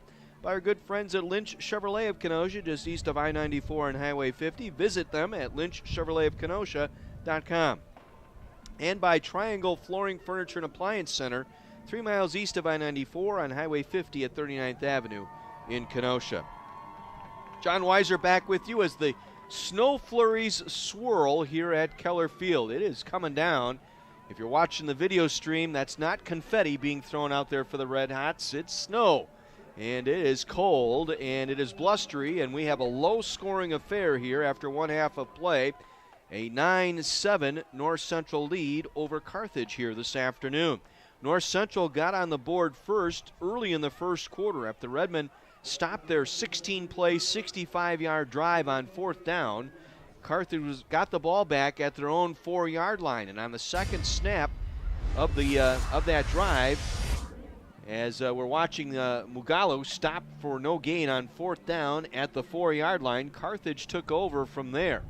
And on the second snap from that drive, the snap went over the head of Billy Dury, the quarterback, and it was Lafayette McGarry who went back and had to cover it up in the end zone for his safety, and that was a 2-0 lead, and it remained that way until late in the second quarter when Billy Dury connected with Tommy Bazaric on a wide receiver screen, a 52-yard touchdown pass from Dury to Bazaric. That capped off a 6-play, 80-yard drive, and the Redmen had their first and only lead of the half at 7-2. After the ensuing kickoff, North Central wasted little time. 4 plays, 65 yards. Brock Rudder finding Corey Hartema down the far sideline. Connor Calvert fell down trying to make the tackle. Hartema kept his balance down the far sideline, racing 40 yards in for the score. And it was actually called a 50-yard touchdown pass from Rudder to Hartema, the extra point, and it was 9-7. And that's where we stand here at the end of one half of play. Stats all favoring North Central here through the first 30 minutes of the game. Cardinals with 44 plays, 178 yards. Redmond running just 25 offensive plays for 89 yards. The Cardinals with 12 first downs, Carthage with only 4 in that first half. And the Cardinals struggling running the football. 20 carries for a net of 3 so far today. But they've got most of the yardage, if not all of the yardage, through the air. 175 in the air by Brock Rudder. Rudder today, 15 of 24. 175 yards, 1 touchdown. He's been sacked 4 times in that first half. His leading receiver is Andrew Kaminsky. Kaminsky coming in, averaging nearly 8 catches per game. He has 6 so far today for 62 yards along of 14. Cameron Moore, 4 receptions for 22. Corey Hartema, 2 for 60, including that 50-yard touchdown catch. And Hill, the running back, 1 catch for 16 yards. Running the football, different story for the Cardinals. They have struggled on the ground. Hill, 7 carries for a net of 12. Mugalu, second leading rusher in the conference, 6 carries for a net of 9. And Brock Rutter with those sacks, 5 rushing attempts for a net of -9. So again, the Cardinals with 178 yards of offense in that first half. Meanwhile, the Redmen with just 89 yards to speak of, as they picked up only 4 first downs, 24 yards on the ground, 65 in the air. Billy Dury this afternoon, just 2 for 7 for 65 yards. Only one of those receptions was the Tommy Bazaric 52-yard touchdown pass. Brett Patton with the other catch so far this afternoon. Running the ball for the Redmen, Lafayette McGarry, 7 carries for a net of 15. Dana Fontenot, the freshman, 7 carries for a net of 10. Billy Dury with 3 runs today for a net of 10. Third down conversions, North Central 4 of 11, Carthage just 1 of 6. Penalties today, North Central 5 penalties for 45, Carthage 3 whistles for 36. Time of possession this afternoon through the first half, North Central 18, nearly 19 minutes of possession time compared to the Redmen with just over 11 minutes of possession time. Third down, North Central 4 of 11, Carthage 1 of 6, North Central 0 of 1 on the fourth down conversion, and for the first time this year, they failed to score in the red zone. They were the only team in the nation to go 36 for 36 in red zone scoring up until the Redmen stopped them at the 4-yard line. So that's where we stand here at the half. North Central 9 and Carthage 7. Other games going on in the CCIW. 2 games have reached halftime. Down in Elmhurst, the Blue Jays with a 10-7 lead over Milliken. Meanwhile, in Rock Island, halftime there, Wheaton with a 7-0 lead over Augustana. That game at the half. And they are underway in Waukesha this afternoon, a 2 o'clock kick. Carroll and North Park are scoreless. 8 minutes remaining in the first quarter in that one. And later tonight, the big ball game in the league, Illinois Wesleyan, the undefeated leader in the conference, they are in St. Louis tonight to take on Washington University. That game will kick at 6 o'clock this evening. Women's volleyball this morning, the final match in that Elmhurst tournament, and unfortunately, the Lady Reds unable to pull off the upset as Calvin won the first 2 sets, 25-21, 25-23. Lady Reds came back to win the third set, 25-21. That set up a 4th set, and it was Calvin pulling away 25-19 to take the match 3-1. So Lady Reds split their tournament time down there. They beat Stevens Point last night, and they lost to the number 1 ranked Calvin Knights this afternoon in Elmhurst, 3-1. So Calvin now 22-1 on the season. The Carthage Lady Reds at 17-8. Soccer later tonight here at the Art Keller Field. 5 o'clock, it'll be the Lady Reds taking on the Milliken Big Blue. And then at 7:30, it's the Redmen battling Milliken in the soccer pitch tonight here at Art Keller Field. Redmen soccer back here Wednesday night at 7:30 as the Redmen will host Conference Power Wheaton. That's a 7:30 pitch time on Wednesday night here at Art Keller Field. That gets you caught up with everything athletically here for Carthage. Let's slip out and go out to Big Ten scores from around the Big Ten this afternoon. Iowa shut out Maryland today in Iowa City. Final score in that one, 23-0. Stanley today, 86 yards passing and a touchdown. He was also intercepted once. Kelly Martin with 24 carries for 98 yards to lead the charge for the Hawkeyes, who are now 6-1. The Terrapins of Maryland fall to 4-3. 4 minutes to go in Madison, and the 23rd-ranked Badgers lead Illinois 49-20, the score in that one. In that ball game, Alex Hornibrook, 188 yards and 3 touchdowns this afternoon for the Redmen. Jonathan Taylor, 27 carries for 159 yards. And Barry Alvarez's grandson, Ferguson, today, 3 receptions, 62 yards, and a touchdown. Again, 4 minutes to go in Madison. Wisconsin leading Illinois 49-20. And it's just gone final in New Jersey. Northwestern picks up another win as they knock off Rutgers this afternoon, 18-15, the final in that one.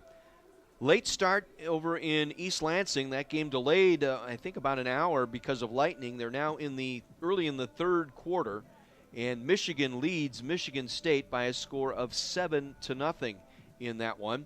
Patterson, the quarterback, with a touchdown today, and Higdon with 12 carries for 65 yards for the Wolverines. Meanwhile, for the Spartans, Lewerke with 58 yards passing, Scott 7 rushing attempts for just 23 yards. Again, Michigan leading Michigan State in East Lansing, early third quarter, 7-0.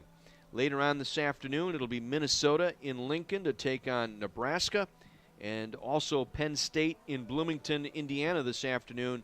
They will take on IU. And the game tonight, primetime tonight on ABC, it'll be Ohio State in West Lafayette to take on the Purdue Boilermakers. We're at halftime here at Art Keller Field in Kenosha. Your score, Carthage trailing here at the half. 15th ranked North Central leading the Redmen by a score of 9-7. We'll step out, take a 60 break. Back with more of our halftime programming here at Art Keller Field right after this 60-second break on AM 1050 WLIP.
John Weiser back with you at Art Keller Field in Kenosha. Halftime, Carthage trailing by a score of 9-7. Basketball just around the corner.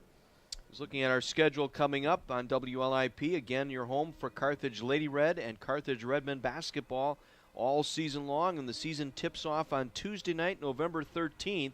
Lady Reds will take on Ripon College. That will be a 7 o'clock tip. We'll be with you at 6:45 on Tuesday, November 13th.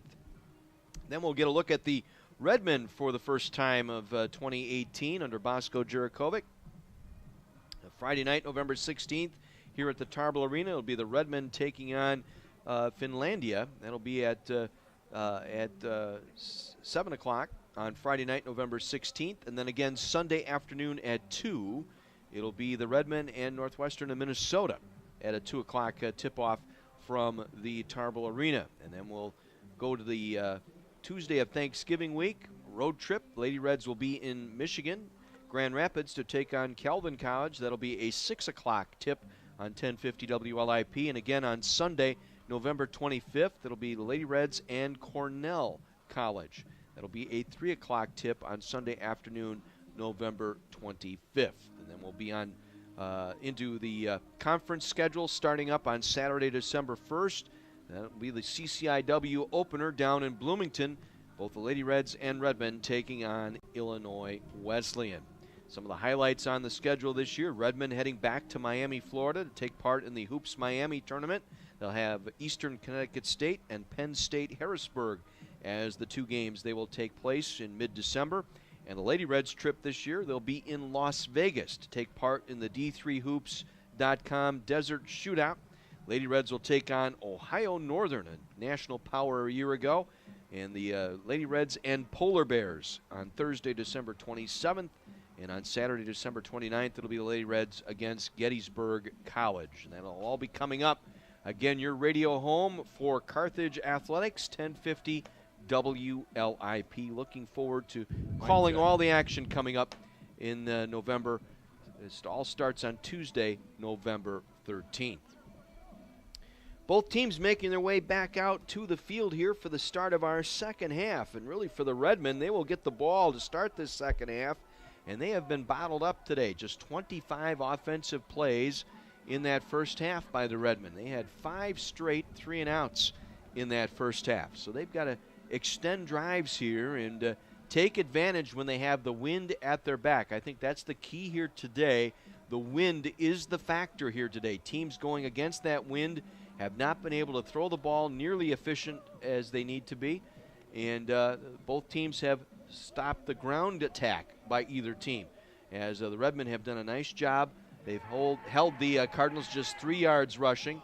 Meanwhile, the Redmen have rushed for just 24 yards here today. So Carthage has to get that ground game underway here in this second half. And again, they will get the ball to start this second half. Dury this afternoon, just 2 for 7 for 65 yards. Unable to get the ball down the field today, particularly in that second quarter going against the wind.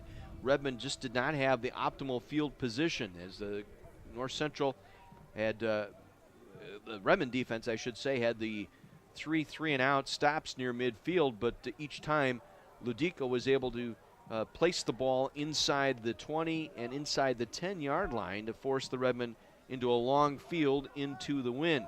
Meanwhile, Brock Rudder in that first half, just 15 of 24, 62%. That's a good 10% below his average coming in. But he has thrown effectively 15 completions, 175 yards, and 1 touchdown. Redmond have been able to bottle him up in the pocket, pretty much contain him in the pocket, as he's been sacked just 4 times, and he's only rushed for -9 net yards. So they have done a pretty good job of containing Rudder in the pocket, not allowing him to scramble out. So a good job there. But the Redmen need to advance the ball here today in this second half, need to move the football, and they also need to get a turnover. I think that'll be the key here in the second half. Team that can force a turnover, get a takeaway, and cash that one in. That might be the difference here in this low-scoring game. Again, it's 9-7. North Central leading Carthage. We'll step out, take our final 60-second break of the half. Back with third quarter action in Kenosha right after this.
John Weiser back with you at Art Keller Field as we get set for our second half. Redmond will receive the football. They will take it from left to right, so they will have the wind at their back in the fourth quarter. They will be going against the wind here in the third, and the snow showers have ended, but it is still blustery out there, wind gusting at times over 30 miles per hour out of the north-northwest here this afternoon. So it has played an important part here in this low-scoring game. North Central leading the Redmond here 9-7 as we begin our third quarter.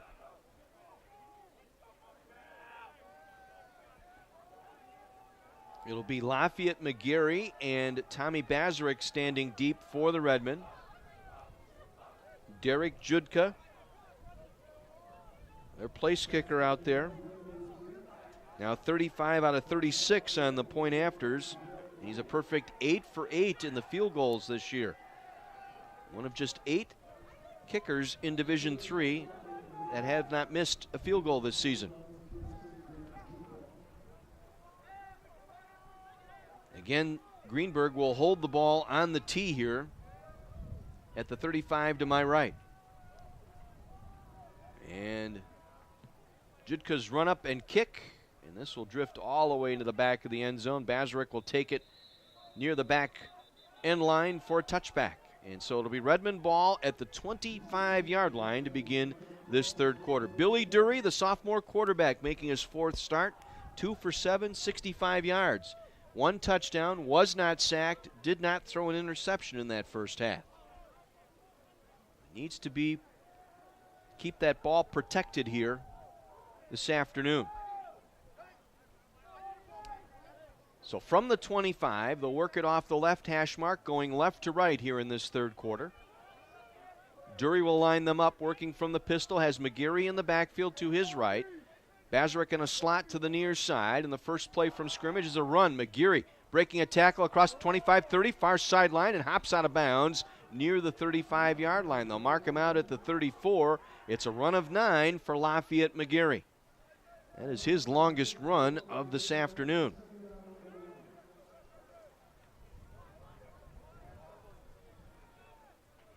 Second and 1 here for the Redmen. McGarry gets the call again left side, running behind the seniors, gets the first down at the 36-yard line. Up front for the Redmen, it's Grabner and Goldschmidt on the left side, Barker the center, Blotkamp and Werner on the right. Wells your tight end, Bazarek, French, and Patton the wide receivers. 1st and 10 Carthage at the 36. Dury gets the snap. Hands it off. McGarry tries to go up the middle and buried right there. No gain on the play. May have lost a yard back to the 35-yard line. Good job up front winning the one-on-one battle that time. Getting in there first was big old 98 Tommy Highland, 6'4", 258, a transfer from Northwest Missouri State. 2nd and 11 for the Redmen. Ball at their own 35. McGarry again gets the call. Runs over a tackler across the 35 out to the 37-yard line. Gain of 2 by McGarry. Sutherland, who got run over, will get credited with the stop. And the Redmen quickly snap it here on 3rd down, rolling Dury right, throws it out, completes the pass to Evan French at midfield.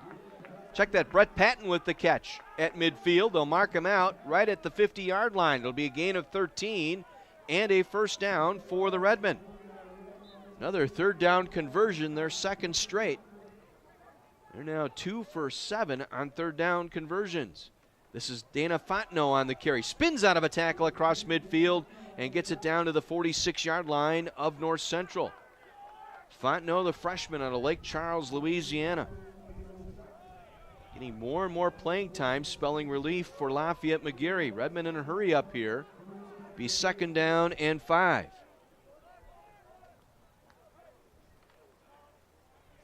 Again, it's Fontenot, and he's wrapped up in the backfield. Warkenthien on a blitz that time, got in there, got him by the ankles. May have lost a yard back to the 48-yard line, so it'll bring up 3rd and 7 for the Redmen.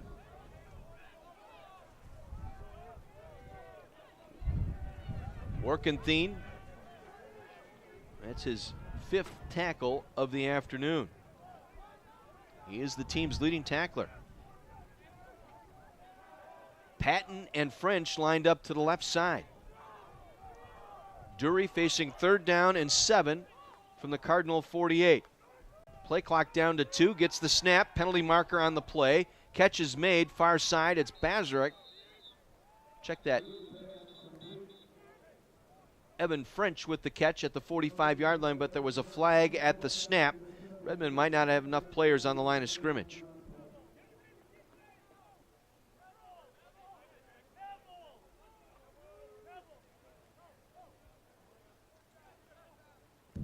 illegal formation, offense, 5 men in the backfield.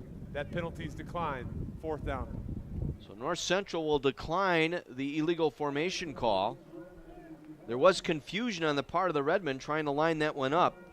They left the right tackle exposed here on the near sideline.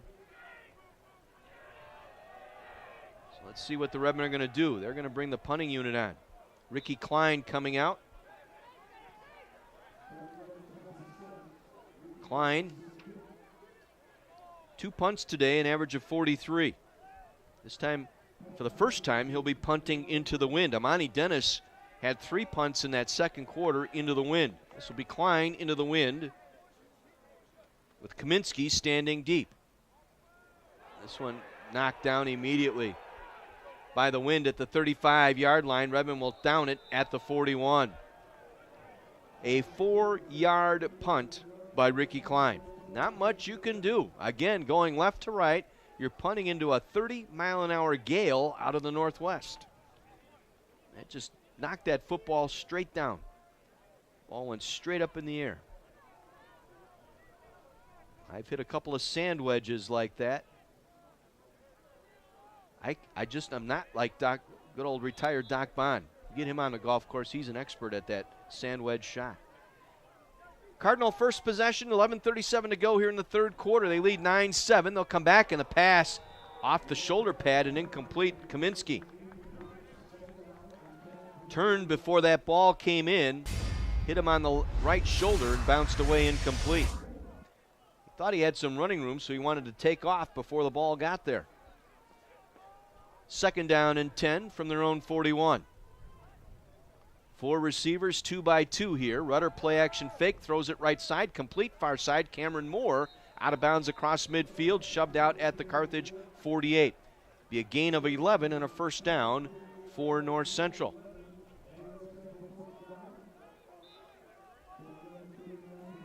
Moore, his 5th reception of the day. Now they get Mugaloo out of there. Got a new running back in there now. Takes the carry around the right side, dives forward, gets back to the line of scrimmage, maybe a yard. That is Vaughn Hobart, a junior. Hobart 5'9", 181 out of Pontiac, Illinois. Be a gain of 2, sets up 2nd down, 8 here for North Central.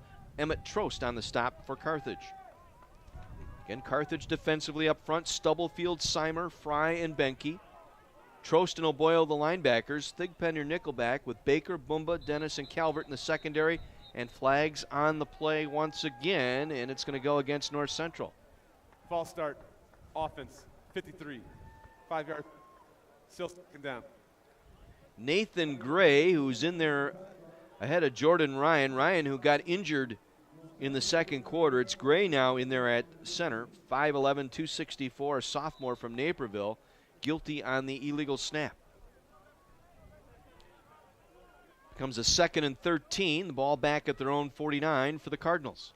Rudder wants to throw. Blitz coming. Rudder under pressure. And Trost is going to sack him back at the 43-yard line. 2nd sack of the afternoon for Emmett Trost. And again, a great job by the Redmen as they bring the safety blitz along with O'Boyle, the outside linebacker that sealed off the edges. Rudder had nowhere to go, and Trost able to pull him down at the 44-yard line. 5th sack of the day, 2nd one by Emmett Trost. And it sets up a 3rd and 17 now for the Cardinals at their own 44-yard line.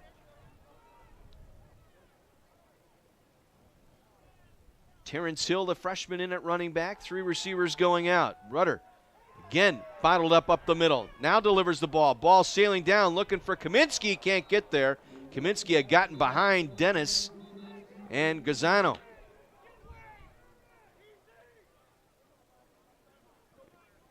A lot of extracurricular stuff going on, and it was Eric Freeman involved in that. No flags that I can see on the turf here.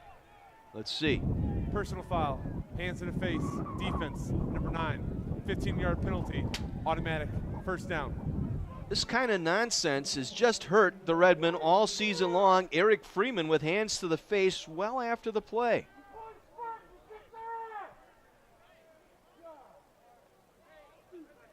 This is just dumb. Just plain dumb. You can't do that.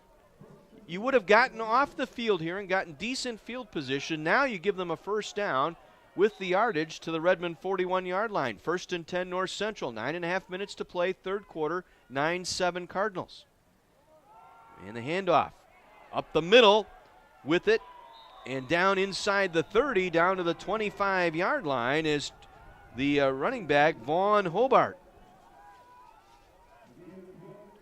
12-yard pickup to the 29-yard line and a first down for Vaughn Hobart.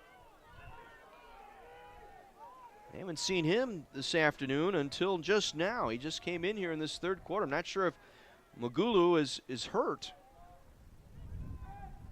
He's been the guy that's been the workhorse back, but it is Hobart in there now as a running back. 1st and 10, Rudder wants to throw. Comes back near side, catch is made. Svikas inside the 20, spins down to the 15-yard line where he's brought down there. Gazzano and Baker able to make the stop, but not before another North Central first down. Boy, that's what roils me. You could have gotten off the field there on 4th down, but Eric Freeman with that hands to the face after the play, wrestling with the offensive lineman. He got tagged with it, and it's hurt. It's kept this drive alive. 3 receivers to the right now from the 16-yard line, 1st and 10. Handoff, Hobart trying to go left side. Hobart going to be stopped inside the 15 down to about the 12-yard line.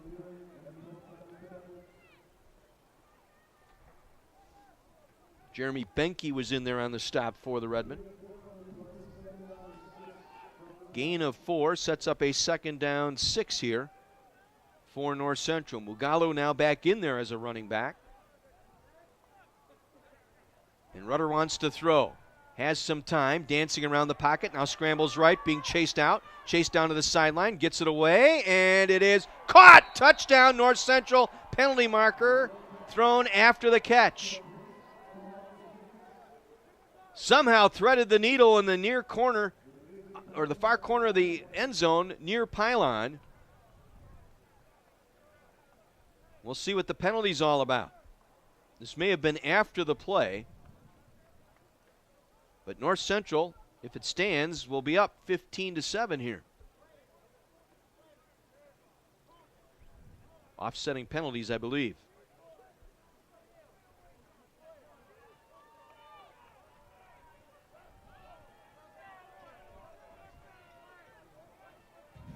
The touchdown's good.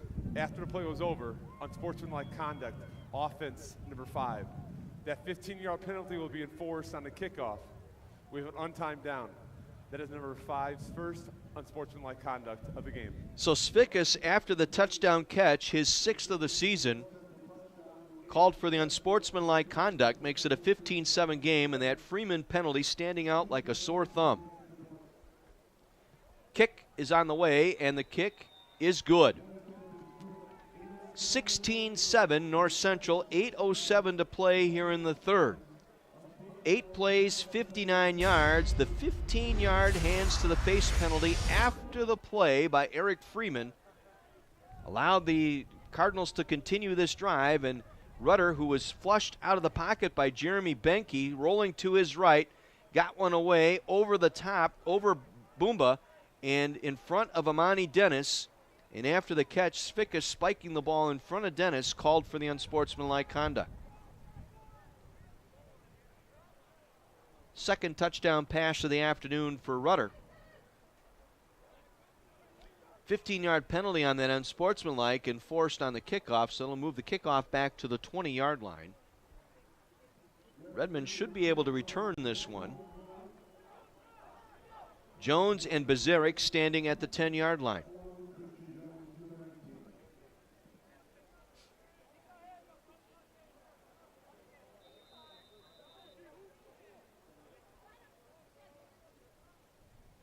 That's twice today now. The Redmen flagged on 3rd down for personal fouls. The kick here will drift to the near sideline. Bazaric takes it across the 10, near sideline 20, bounces it out in the numerals 30, 35, spins out of a tackle short of the 40-yard line. Making contact, Brian Beauchamp on special teams, knocking Bazaric out of bounds They'll spot the ball at the Carthage 38-yard line. Good field position here. 8 minutes to go in the third. Redmond trail now 16-7.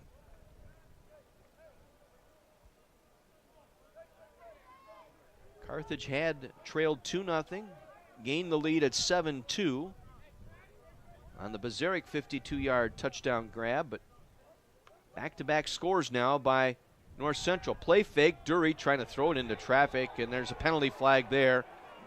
French was held on to, mugged, beaten on his way on that skinny post route here on the near side.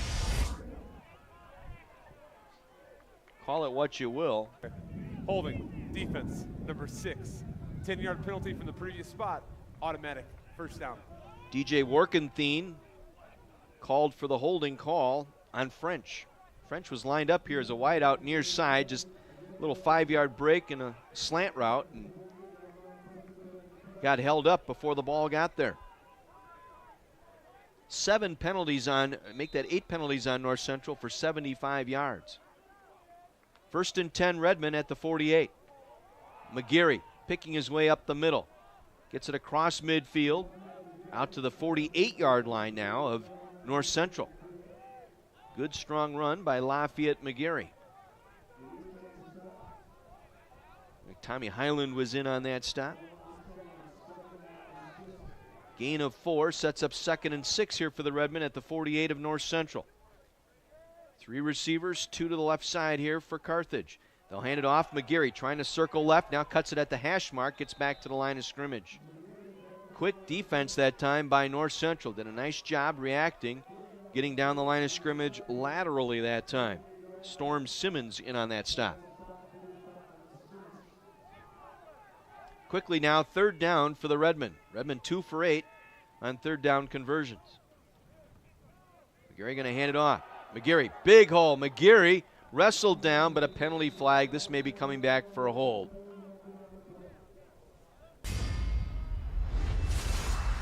McGeary getting enough for the first down, but the flag was thrown as he cut into the hole. This might be coming back.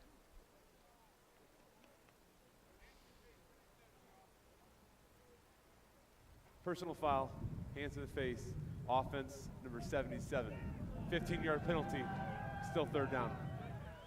Travis Warner, the right tackle, as he was getting out to block for McGeary here on the near side. Hands to the face, 15-yard walk-off, takes away the first down. We're going to get one more look here. Yeah, we didn't see it.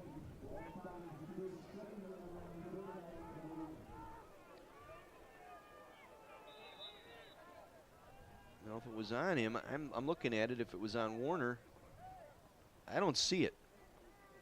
The hand was up, but it looked like he had the right shoulder of the defender. Not seeing the hands to the face. 3rd and 21. Dury looking to throw off his back foot, completes to French, but he's buried at the 41-yard line, well short of the first down. Good job by the Cardinal defense. Once again, Simmons in there. Linebacker on the coverage, able to take down French for a minimal gain. So the penalty kills the drive here for the Redmen. Would have had first down at the 41-yard line, but hands to the face takes that one away. Amani Dennis on to punt. Let's see if the Redmen pull a fake here. Down 16-7. Dennis has had 1 punt fake already this year for 34 yards. Nope, he's going to kick this one away. A low knuckler. Takes a Redmen roll inside the 30 and will be marked dead at the North Central 27-yard line.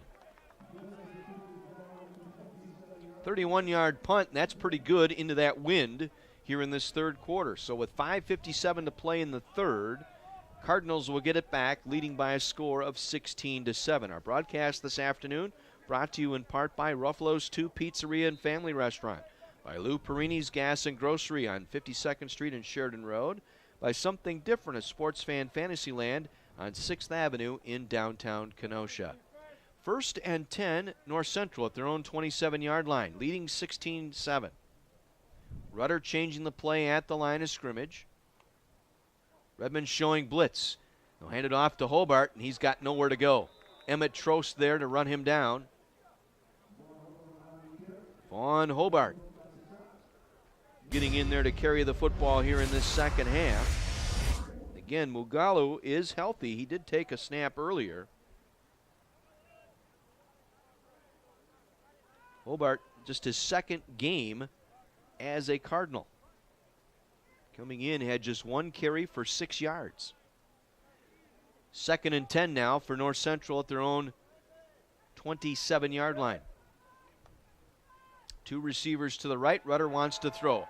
Rudder now circles back to his left, breaks a tackle on the run. Rudder crossed the 30 and drilled down at the 32-yard line. Kevin O'Boyle in there to take him to the turf, short of the first down. Gain of about 5 on the play, on the scramble that time by Brock Rudder. Sets up a 3rd and 4 for North Central. Cardinals today 4 for 11 on 3rd downs. From their own 33, 3rd and 4, 2 receivers right, single back in the backfield. Rudder's going to change the play here. Play clock down to 9. Wants to throw. Quick drop, quick throw, completes to Kaminsky, makes the catch, brought down by Amani Dennis, but he'll get the first down. It's a gain of 7 to the 39-yard line. And it'll be a first down for North Central. They keep the drive moving. 4.5 minutes to play here in the 3rd. Cardinals lead the Redmen 16-7.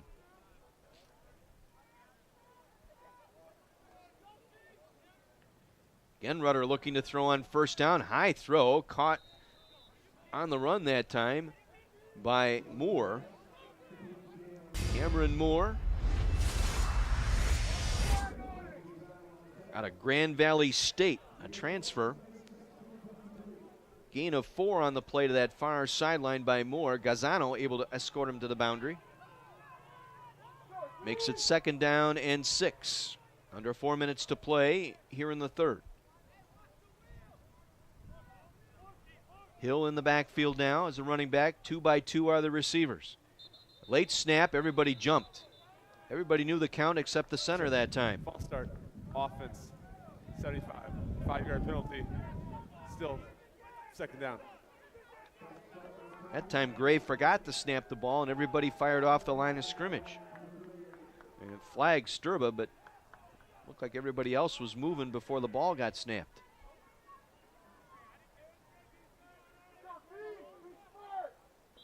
Five-yard penalty will make it 2nd and 11 here for North Central. Ball will be placed at their own 38-yard line. Moore in a slot near side with Svikas. Hartema and Kaminsky to the right side. Rudder over the middle, wide open is Kaminsky. He'll take the catch at the 45 and drive out to the 50-yard line. Ball came out. But they say the runner was down. Kaminsky makes another catch. Kaminsky now with 8 receptions today, right at his season average. And North Central gets the first down, and they're at the line of scrimmage, ready to snap. 12-yard pickup by Corey Hartema.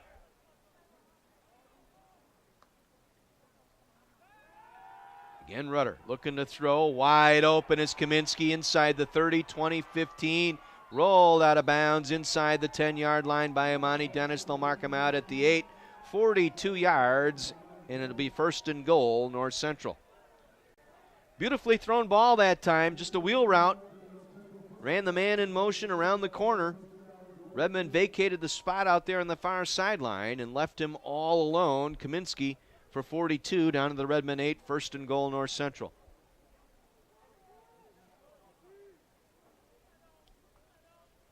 Rudder takes the snap. Play fake. Tried to throw it, and it was almost picked off by Amani Dennis through his hands, incomplete. Oh, you got to make that play there, Amani. Amani with 5 picks already this year. Had number 6 gift wrap, just couldn't handle it. Clogging up the middle that time. Rudder never saw him. Looking for Kaminsky that time on a crossing route. Amani Dennis stepped up. Nearly had the pick. 2nd and goal from the 8. 2.5 minutes to go here in the 3rd. Redmond trailing 16-7, but the Cardinals knocking on the door. Rudder takes the snap. Handed off, end around. Kaminsky cuts back inside, and he's tripped up inside the 8 down to the 6-yard line. Gain of 2 on the Kaminsky carry. Brings up a 3rd and 5. Well, the Redmen need to hold him out of the end zone here. Need to keep him out of the end zone. Still make this a 2-score game if you can do that. Tight formation here. They'll go twin tights. They'll keep Kaminsky in as a receiver along with Svikas. Kaminsky now lines up in a slot right with Svikas. Rudder drops back with time, looking to throw. Danson now on the scramble. Dodges inside past Trost. Touchdown, North Central. But there is a penalty flag back at the 15-yard line. Offense, number 59, 10-yard penalty, still 3rd down. Bucknet, the right tackle with the holding call, takes the points off the board. So we'll move it back to the 16-yard line. 9 penalties today for 80 yards, and that one took points off the board.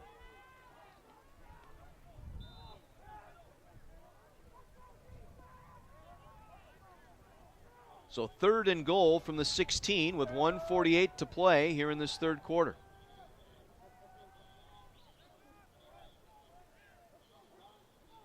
Three receivers to the right here for the Cardinals.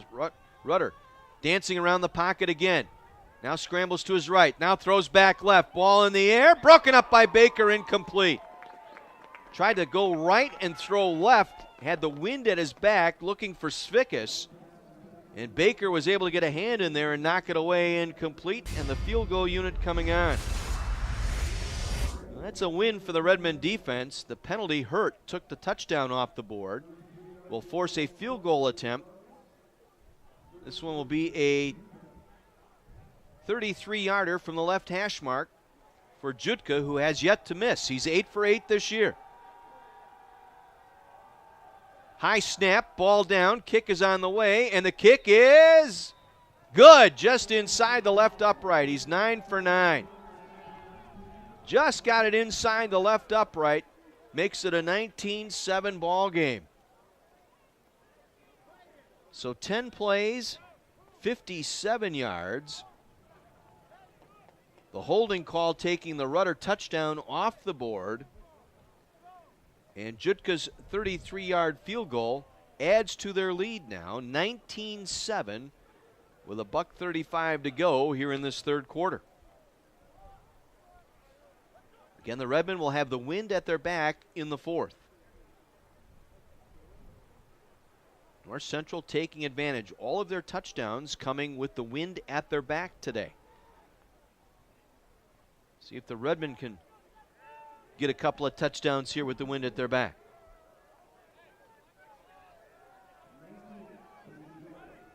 Jutka with Greenfield holding will kick this one off from the 35. Jones and Bazaric at the goal line. Run up and the kick. Drifting to the back of the end zone is Bazaric. He'll take a knee. Touchback Carthage. They'll get it at the 25-yard line.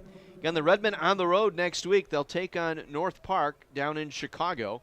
We'll be with you from the Holmgren Athletic Complex beginning at 12:30 next Saturday afternoon. The next Redmen home game will be Saturday, November 3rd, Senior Day here at Art Keller Field. The Redmen will host the Wheaton Thunder. Again, 12:30 with our pregame. 1 o'clock kick right here on AM 1050 WLIP. John Weiser with you from Art Keller Field. 1:35 to play in the 3rd. Redmen 1st and 10 from their own 25. Dury will hand it off. McGeary around the right side. Trying to step out of a tackle. Struggles forward to the 29-yard line for a pickup of 4.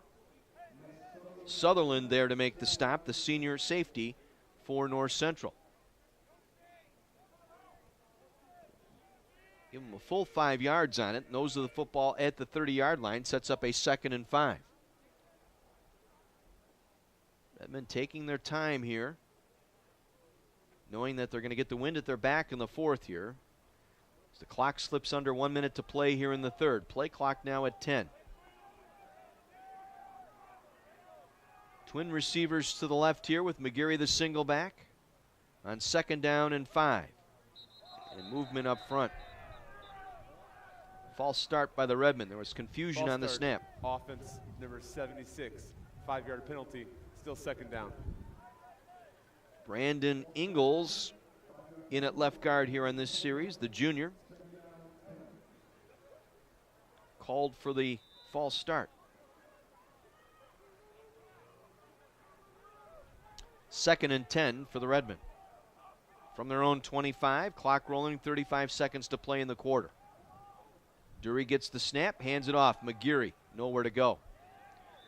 Simmons wraps him up again. He's had a good day today. It'll be a TFL for Storm Simmons, the sophomore out of Bloomington, Illinois.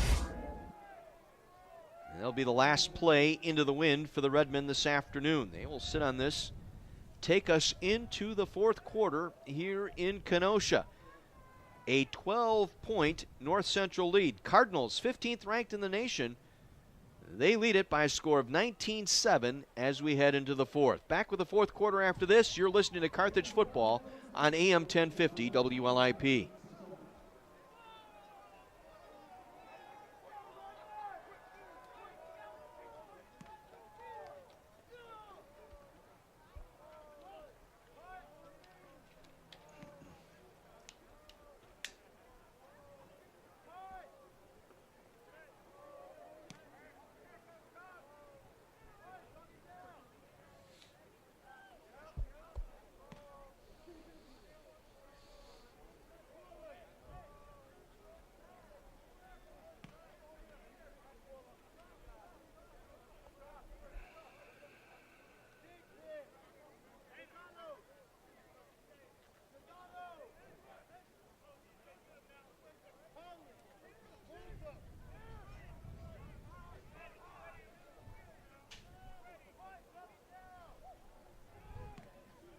Yeah, Port's the quarterback.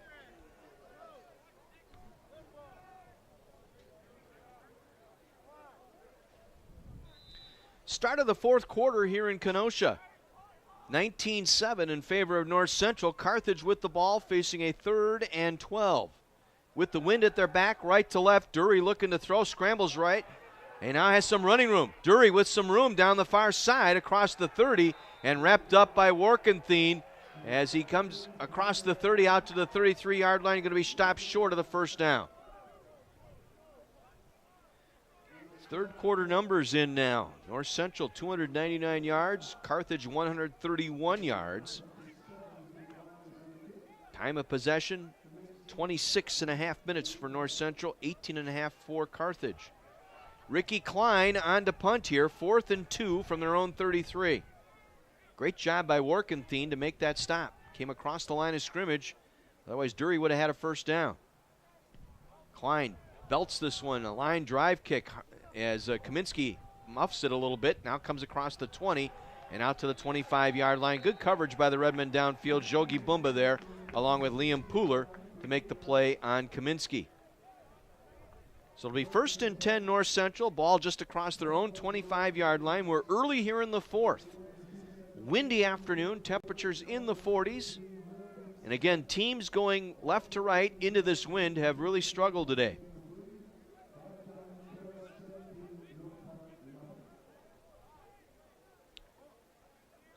This will be Hill in the backfield along with Rudder to start this drive. North Central leading 19-7. They'll fake the handoff to Hill. They'll swing it out here to the near side. Catch is made by Moore down the near side, and he's dumped out near the 40-yard line. Looked like a holding there and by the receiver here on the outside. It wasn't called. Take another look. It's a fake to Hill and then throwing back to the right laterally along the line of scrimmage.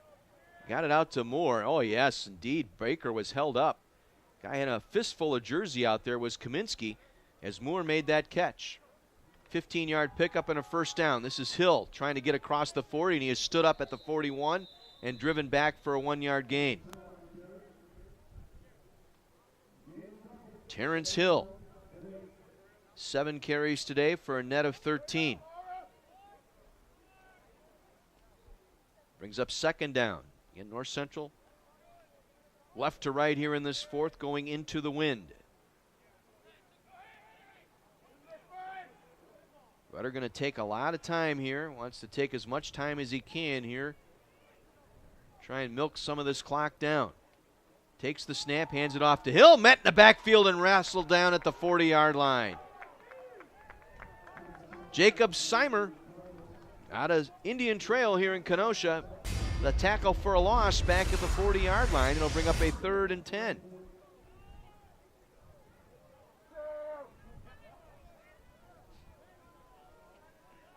Loss of 2 on that play. Seimer, his 2nd tackle for a loss to go with a sack today.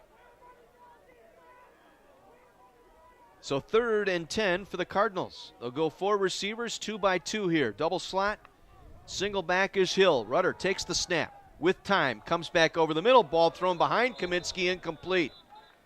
Tried to sell it to the official that he made the catch, but it hit his hand, hit the turf, and came back up to him. It'll bring up 4th down. The Redmond defense holds. Now Ludico will have to punt into this wind, gusting at times to over 30 miles per hour.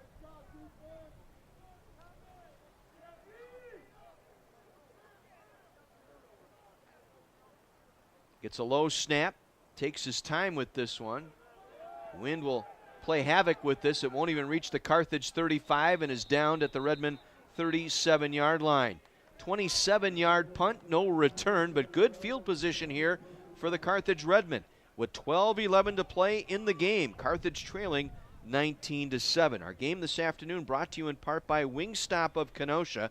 They're on Highway 50. You can order online at wingstop.com. Wingstop, the wing experts.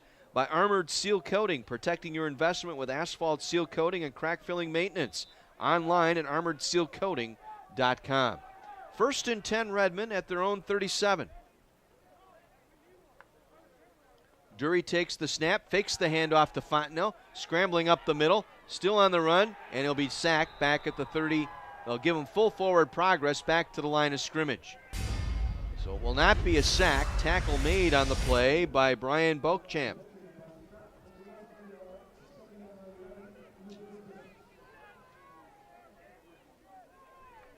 So Beauchamp able to get in there. Loss of a yard, so will count as a sack. First sack of the afternoon by the Cardinal defense. 2nd and 11, Redmond. Dury going far sideline, looking for French, makes the catch across the 35 and pulled down at the 27-yard line. Beautiful pitch that time by Dury. Got enough under it, let French run underneath it, made the catch inside the 30. They'll mark it at the 28-yard line. A gain of 36 and a 1st down for the Redmen.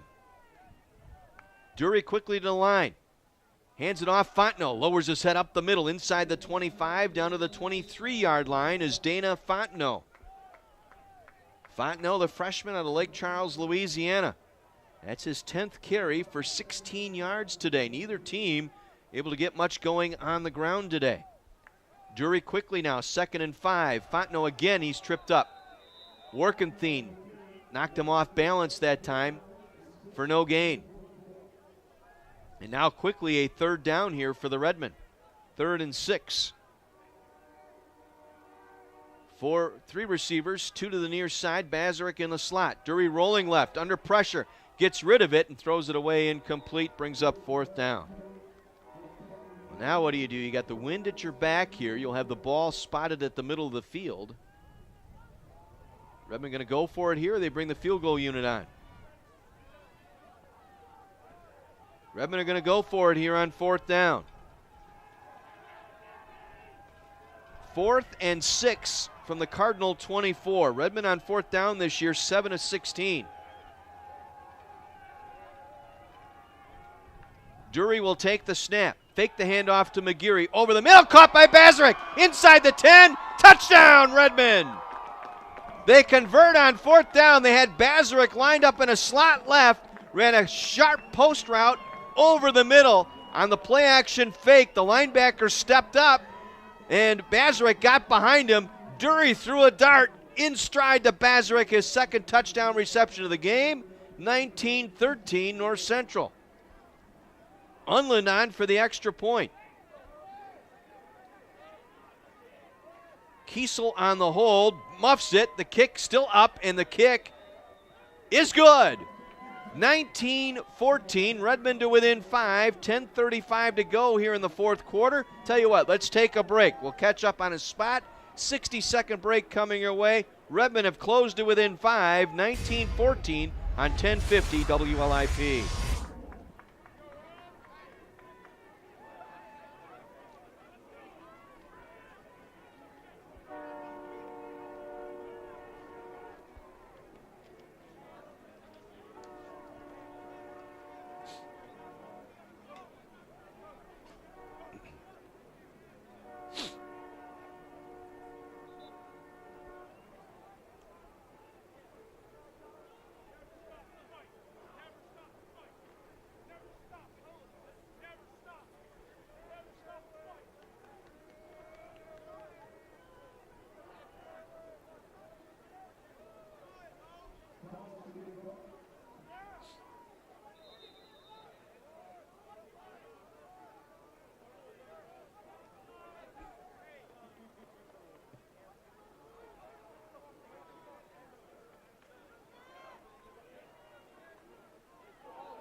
Collins' kick taken by Ludico, and he takes it across the 25 out to the 26-yard line.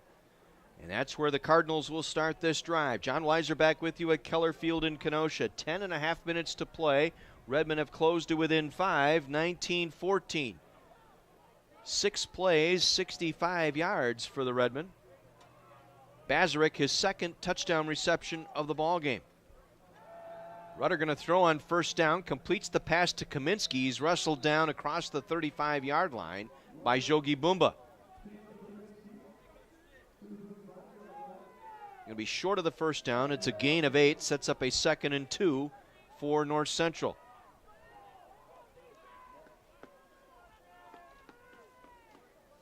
Kaminsky and Moore lined up here to the near side.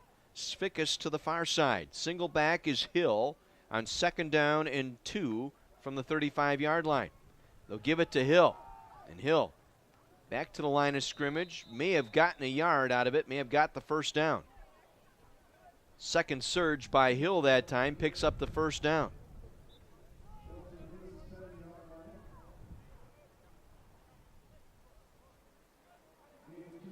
So a gain of 2. Dylan Ramirez and Gabe Vila in on the stop for Carthage. So it'll bring up 1st and 10. 9.5 minutes to go. A 5-point Cardinal lead. This time it's Mugallo trying the left side. He is tripped up. Kevin O'Boyle on his back that time. Almost immediately gets a yard out of it. Brings up a 2nd down and 9. O'Boyle has had a strong game today as well. Also credit Cam Stubblefield in on that stop as well.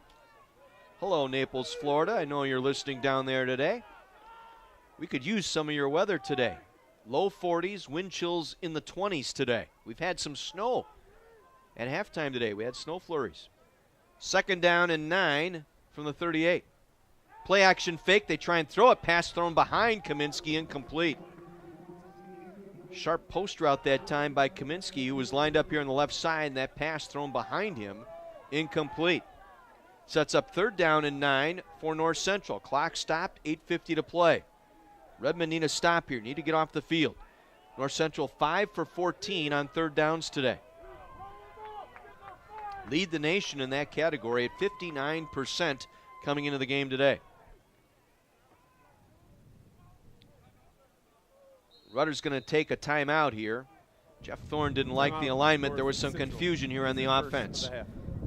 So the first timeout taken here by the Cardinals of this second half. Let's catch up on some scores around the CCIW this afternoon. Elmhurst into the 4th quarter now, leading Milliken 13-7. It's Cal Port at quarterback. Stepina did not start that game today. He got hurt last week in the first half here against Carthage.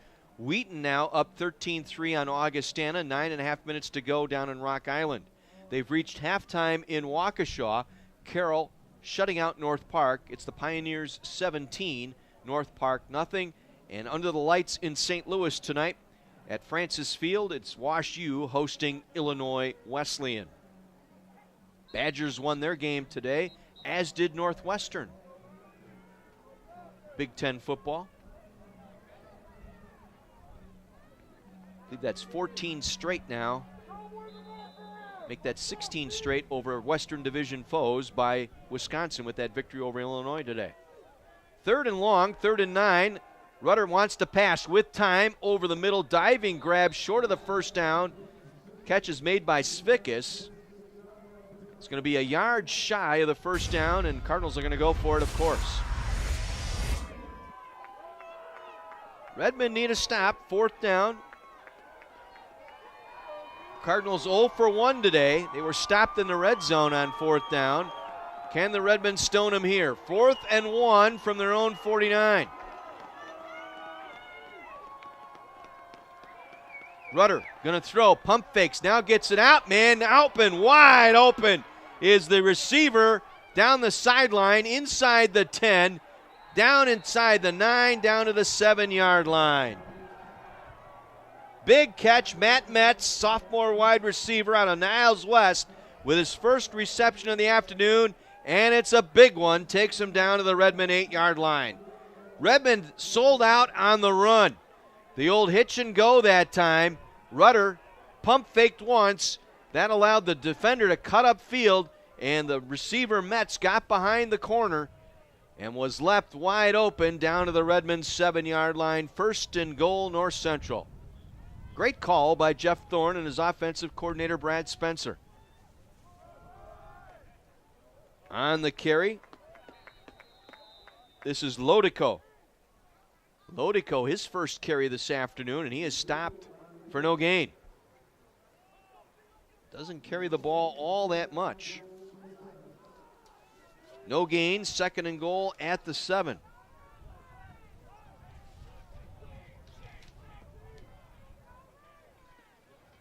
Again, that's just the 9th carry by Lodico this season. The Cardinals will flood 3 receivers here to the near side on 2nd and goal from the 7. Lodico remains in as the runner. He'll take the carry inside the 5, fighting forward down to the 1. Zane Lodico with the carry down to the 1-yard line. A gain of 6 sets up 3rd and goal at the 1. Clock continues to roll here. 6:45 to play. North Central trying to go up 2 scores here. They have a 3rd and goal at the Redmond 1.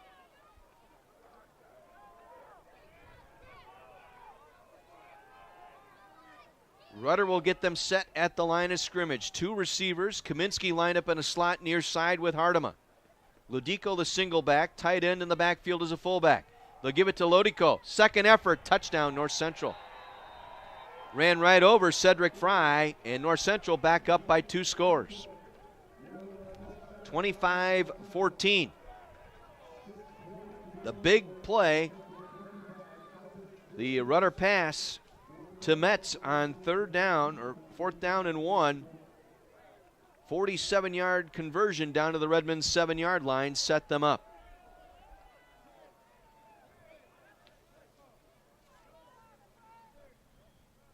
Judka for the extra point, and it's good.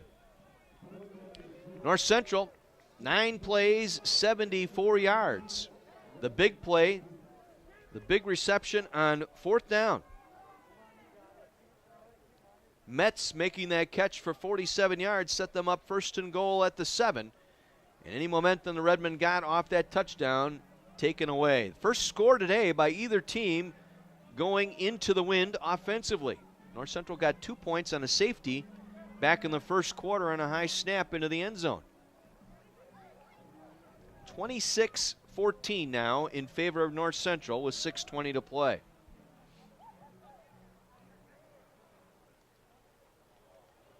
And again, I go back to that touchdown drive in the second quarter where Eric Freeman got flagged for that hands to the face on 3rd and 19. Would have gotten off the field. It was an incomplete pass. Would have gotten off the field and gotten the ball back, but that penalty extended that touchdown drive for North Central.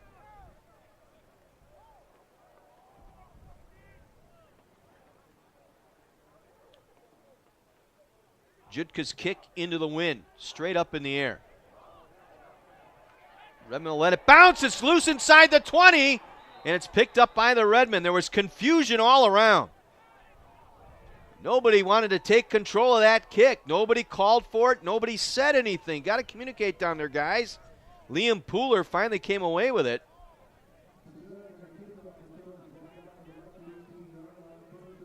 Redmen recover at their own 18-yard line. That was disaster with a capital D written all over it.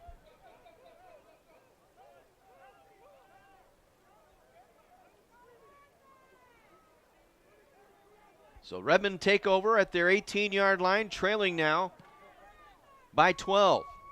They need to get 2 scores. 2 touchdowns would do it. First play to Fontenot, and he's tripped up in the backfield. Guess who? Mr. Workenthien once again.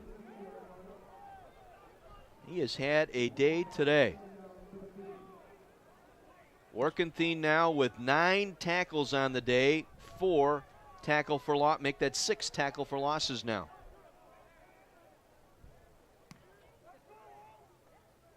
Lost back to the 13-yard line, 2nd and 15 for Dury. Gives it to McGarry. McGarry trying to run up the middle, and again, not much there. Able to make the play on that one. Big old number 92, Lane Brinkman. Brinkman 6'3", 287 up front. He will come off as the Redmen now quickly facing 3rd and long. This may be the ball game right here for Carthage. 5:20 and rolling here. Redmen down 12, facing a 3rd and 13 from their own 15-yard line. Dury takes the snap. Now scrambles to his right.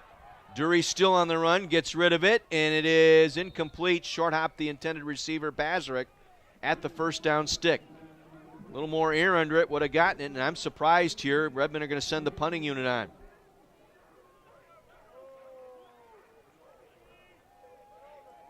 I mean, they might not get the ball back here.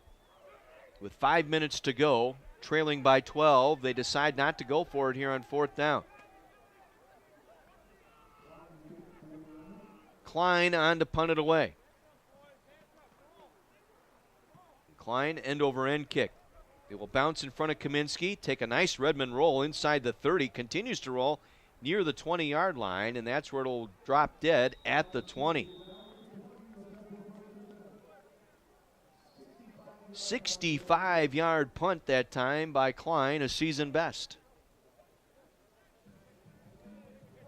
So it'll be North Central ball at their own 20. 4:50 to go, and the Cardinals leading 26-14. Clock the enemy now for the Redmen.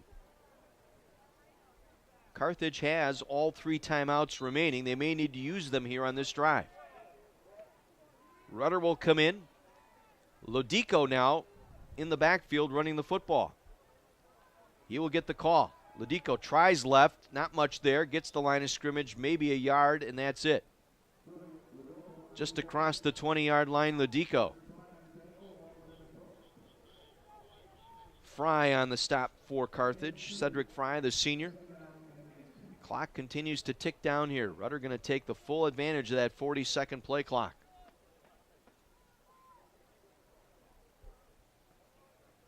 Second down, call it 8. Ball just across the 22-yard line. 3 receivers left here for Rudder. Takes the snap, will hand it off. Lodico going to be stopped, tackled for a loss back at the 20-yard line. Redmen might want to think about using a timeout here. Seimer in there along with Benke. See where they mark it here. Mark it back at the 22-yard line. No gain on the play. Clock rolling. 3:40 to go. Redmen down 12. I'm surprised they haven't taken a timeout here on this 3rd down here.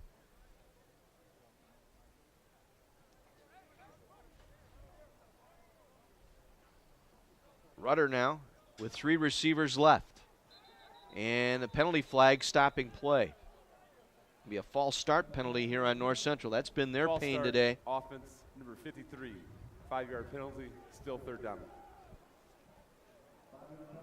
Again, it's on the center. That's the second one. Nathan Gray filling in for Jordan Ryan, who got hurt in the first half.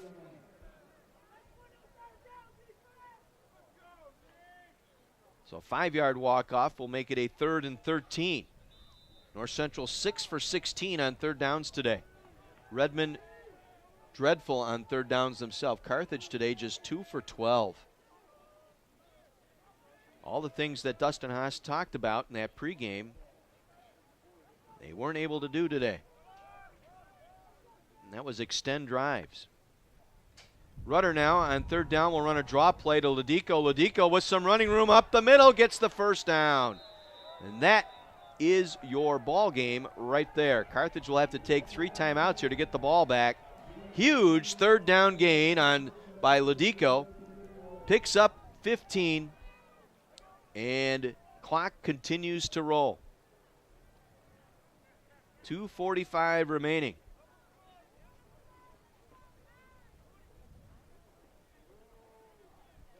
Redmond defense caught that time. The draw play worked to perfection by Ladico. 6 carries now for 23 yards and a touchdown this afternoon for Ladico. 2:25 to play. Running back pulled down from behind Ladico, and now Carthage forced to take their timeouts. Late penalty flag as Boomba got thrown to the ground by Alex Rose, the tight end. Take another look. Boomba was locked up with the tight end. And he just threw Boomba down to the turf. Sportsmanlike conduct, offense, number 82. Defense. Oh. Defense number 2. Those penalties will offset the down counts. Will be second down. How can you call Boomba for unsportsmanlike conduct? I'm at a loss there.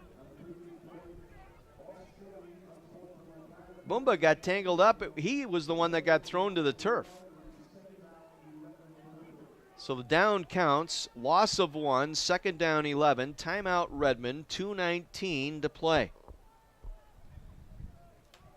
Now credit this North Central team. They ground one out here today. Took advantage of the Redmond today in field position, especially in that second quarter.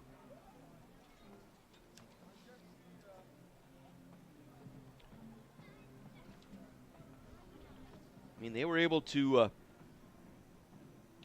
pin Carthage back, answered the Carthage touchdown with 1:49 left. Hartema, that 50-yard touchdown reception, that gave them their lead back 9-7 with just under a minute to go in the first half. But all of that was set up mostly because of field position. Redmond unable to extend drives going against the wind, and every time they had a punt into the wind, kept shortening the field.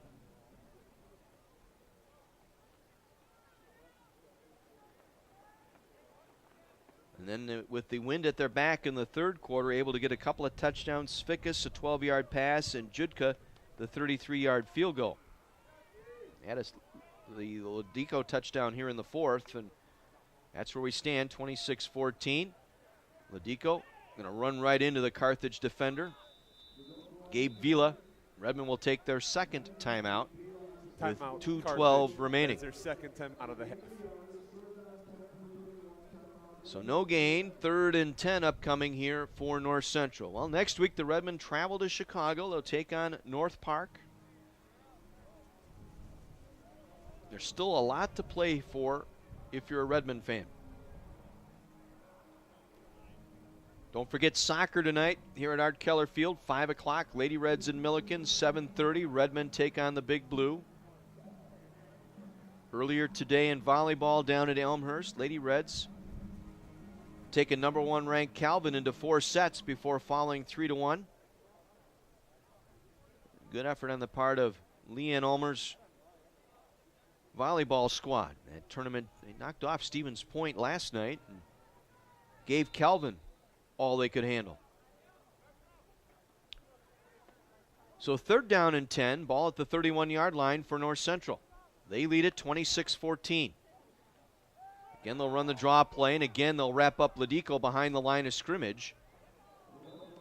And the Carthage will take their final timeout, stopping the clock with 2:04 to play. So they're out of timeouts. Timeout, Carthage, their third and final of the half.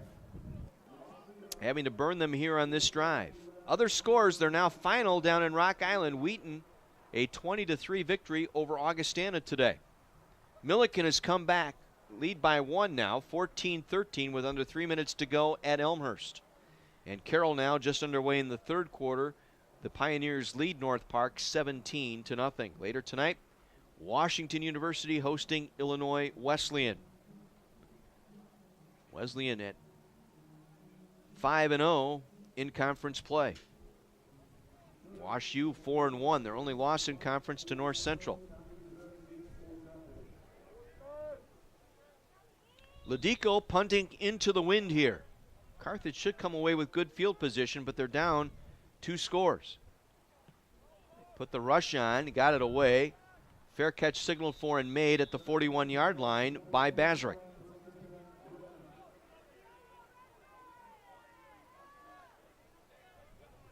So a 29-yard punt by Ludico into the wind gives the Redmen the ball at their own 41-yard line with 1:58 to play.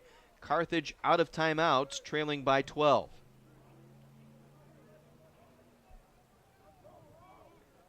And again today, just not making enough plays on offense. And again, not to take anything away from the North Central defense, they did that today to the Redmen. They took everything away that they needed to do today. Dury under pressure, and Dury's going to get sacked back at the 25-yard line. That is your dagger, as they say. Tommy Hyland, 6'4" sophomore, the defensive tackle, in on that sack. And that, my friends, kills any opportunity here. 2nd and 27 now, back at the 24-yard line. 3-man rush. Dury intercepted by Simmons. Storm Simmons able to pick him off at the 34-yard line. Ball game, North Central. The Cardinals on the road still have a chance at winning the conference. They will get to 5-1 now in league play, 6-1 overall as they take down the Redmen today by a final of 26-14. Victory formation coming up for Jeff Thorne and the Cardinals. 1:27 to go. Rudder can take a knee. Carthage cannot stop the clock. Dury, his 12th interception of the season. Got to do a better job, and as I said, he's growing into that position. Rudder takes the knee, one more snap, and this one is history. Another tough luck loss by the Redmen 3 weeks in a row. Lost at Wesleyan in overtime. Fought right down to the very last play of overtime. Had the ball, chance to win the game last week, coming up short by 3 to Milliken. And they will drop a 12-point decision here today to North Central. Carthage now 2-4 in conference, 2-5 overall. Rudder takes the knee. And why is the clock stopped? Now it's rolling. They'll have to snap it one more time. So the Cardinals come to Kenosha. They'll win their 14th straight in this series as they knock off the Redmen today by a final of 26-14. Handshakes down the 50-yard line for this one. Final in the books. North Central 26, Carthage 14. We'll pause and take a 2-minute break. Back to run the numbers and the scoring highlights for you right after this 2-minute timeout on AM 1050 WLIP.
Carthage football on AM 1050 WLAP, brought to you today by Ruffalo's 2 Pizzeria and Family Restaurant. They're on 45th Street in Kenosha. Check their full menu online at ruffalos2.com. By Lou Perini's Gas and Grocery in Kenosha on Sheridan Road just north of 52nd Street. You can visit them online at louperini.com. By Something Different, a sports fan fantasy land on 6th Avenue in downtown Kenosha. By Luigi's Pizzeria and Italian Restaurant, a block south of Highway 50 on 39th Avenue. Order online at luigispizzakenosha.com. By Armored Seal Coating, protecting your investment with asphalt seal coating and crack filling maintenance.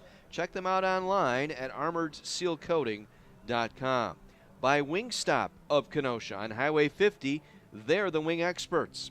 By Summers Garden Florist and Gifts on 6th Avenue in downtown Kenosha.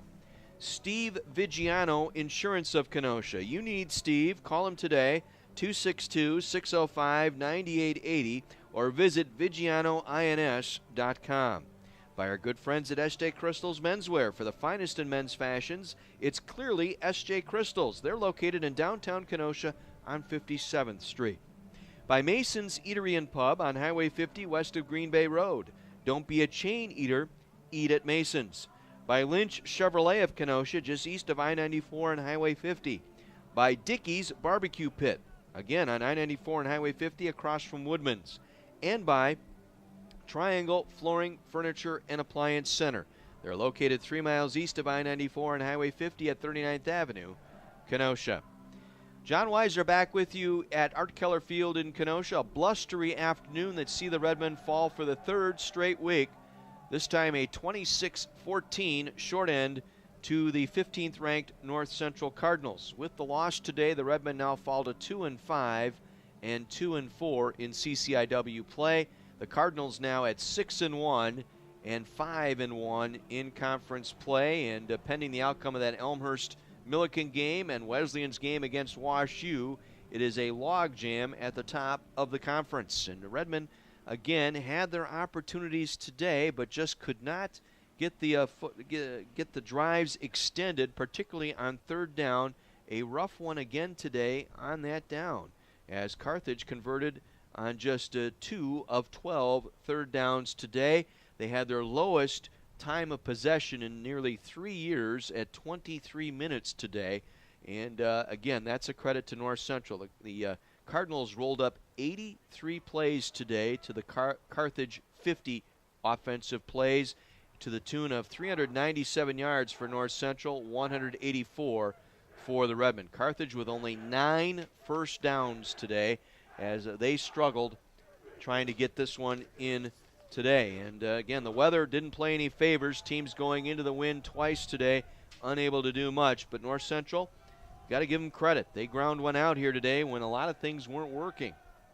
And I give them all the credit in the world. Their defense particularly stymied the Redmen all afternoon long. Carthage trailed early in this ball game 2-0. A bad snap over the head of Dury, and that went into the end zone, covered up by the Lafayette McGeary, the running back. That started the scoring this afternoon, 2-0 North Central, and they made that score all the way until the final 2 minutes of the second quarter. And the Redmen took their first and only lead of the afternoon on a Tommy Bazarek 52-yard touchdown pass from Billy Dury. That gave a 7-2 Redmen lead, but North Central came right back 4 plays later, 65-yard drive. Corey Hartema catching a 50-yard pass from Rudder, and it was 9-7 at the half. In the third quarter, North Central came out after stopping the Redmen on their opening drive, came back on an 8-play, 59-yard drive in 3.5 minutes. Svikas, a 12-yard pass from Brock Rudder. And again, I go back to that hands to the face penalty that allowed that drive to continue, and otherwise the Redmen would have been off the field. But instead, 8-play, 59-yard drive, 16-7 at that point. North Central added another touchdown late in the third quarter, or a field goal, I should say. Judka, a 33-yard field goal with 1:35 left. A 10-play, 57-yard drive made it 19-7 going into the fourth. Carthage got on the board early in the fourth quarter. Tommy Bazarek, another 24-yard pass on 4th down from Billy Dury. And a little sharp route over the middle, and Bazarek caught it in stride on a dart thrown by Dury. and that made it 19-14. You thought the Redmen had some hope there, but again, North Central, an extended drive, 9 plays, 74 yards. Ladico this time a 1-yard touchdown run. The big play on that drive was the 47-yard pass play on 3rd and long. Actually, it was, excuse me, 4th and 2 it was. 4th and 2, and they get the pass play down the far sideline to Metz, who made that catch down the far sideline to the 7-yard line. That set them up 1st and goal at the 7. And then 2 plays later, Lodico, 1-yard run, and that made it the final margin, 26-14. Carthage had another opportunity here late, and unfortunately Dury getting the ball back after stopping the Cardinals, got the ball back with just under 2 minutes left, but Dury throwing the pick to ice the game for the Cardinals today, who win their 14th straight over the Redmen now. The final today, 26-14. Taking a look at some of the numbers, Billy Dury today, 7 of 15, 145 yards, 2 touchdowns, the 1 interception late. He was sacked twice today. Evan French, 3 receptions for 44. Tommy Bazaric had a nice day today. His 2 receptions went for 6 today. 2 catches, 76 yards, 2 touchdowns today for Tommy Bazaric, his best day as a Redman. Brett Patton, a couple of catches for 25. Not much on the ground today. Lafayette McGarry, 16 carries for a net of 36. Dana Fontenot, 12 carries for 12. And Dury today, 6 scrambles for a total of 2 yards. And on the, again, the offensive side, the Redmen just 2 of 12 on 3rd downs today, collecting just 9 first downs. On the other side for North Central today, Brock Rudder, 26 of 40 today, 353 yards and 2 touchdowns on one of the toughest days ever here at Keller Field with that wind howling at sometimes over 30 miles per hour. Rudder was still able to throw the ball 40 times today and complete 26 of them. Kaminsky, his favorite receiver today, had a field day today. 9 catches, 119 yards, a long of 42. Cameron Moore out of Grand Valley State, 7 catches for 51 yards. Fickus, 4 for 39. Hardema, 3 for 72, and a touchdown today for the Cardinals. Running the football, not much there for the Cardinals either. Ladico, 9 carries, 22 yards. Hobart, 4 carries for 18. Hill, 10 carries for 14. Mugalu, who's coming in, averaging over almost 6 yards a carry today. Redmond limited him to just 7 carries for a total of 10 yards today. But again, the inability to extend drives hurt the Redmen today as they fall 26-14. Joined now by head football coach Dustin Haas. And boy, Dustin, we talked about this the last couple weeks. Got to move the football, got to keep the drive going. And again, 2 of 12 today on 3rd down. That's got to be frustrating. It is. You know, it's been a point of emphasis and focus on practice, and we're still not to the point yet where we're getting it done. We're not executing in those key situations. And we've got to have some guys that are going to step up and say, I'm going to make the play, you know, when it's on the line. And right now we haven't done that. Is it a matter of execution? Does it come down to sometimes play calling? I mean, a combination? Always, it always comes down to sometimes it's play calling, sometimes it's execution. You know, sometimes what we've got called, they've got a good defense into it, and sometimes it's just we didn't execute. You know, and you know, so that's why I say we. It's on all of us. You know, as a coaching staff and as players, and we got to keep looking for ways to improve. You battled them hard in that first half, but it was the field position, particularly in that second quarter. Every time you made a stop at midfield, they were able to punt the ball a little deeper, and the inability to move the football and extend drives and get first downs hurt you because that set them up for that short score. Yeah, and we couldn't punt it into the wind either, which helped. Yeah. You know, sometimes you can survive that if you can flip the field with a punt, and we weren't able to do that. And, you know, you got to give credit to our defense. They kept stopping them there, and we needed just a couple first downs so we could flip the field, and we just weren't able to do that. Neither team could rush the football today. Again, credit to your defense for taking away their run game, but unable to get any momentum going on the ground today. Yeah, I think you know, both teams with the weather had a plan to run it, and you know, both teams had a great plan to stop the run. And you saw that today, and they threw the ball better than we did. You know, that kid's a pretty good player, and he made the throws when they counted on him to. How much did the weather affect your game planning for today? I know you usually go into Friday, you pretty much got a game plan, but hey, you take the field at 11 o'clock today, you got snow showers and a wind howling out of the north today. Yeah, I mean, it was completely different than it was at 9 a.m. this morning. You know, but We thought they'd try to run the ball a little more than they did. They had a decent amount of RPO stuff called that, Brock pulled on. He made some tough throws.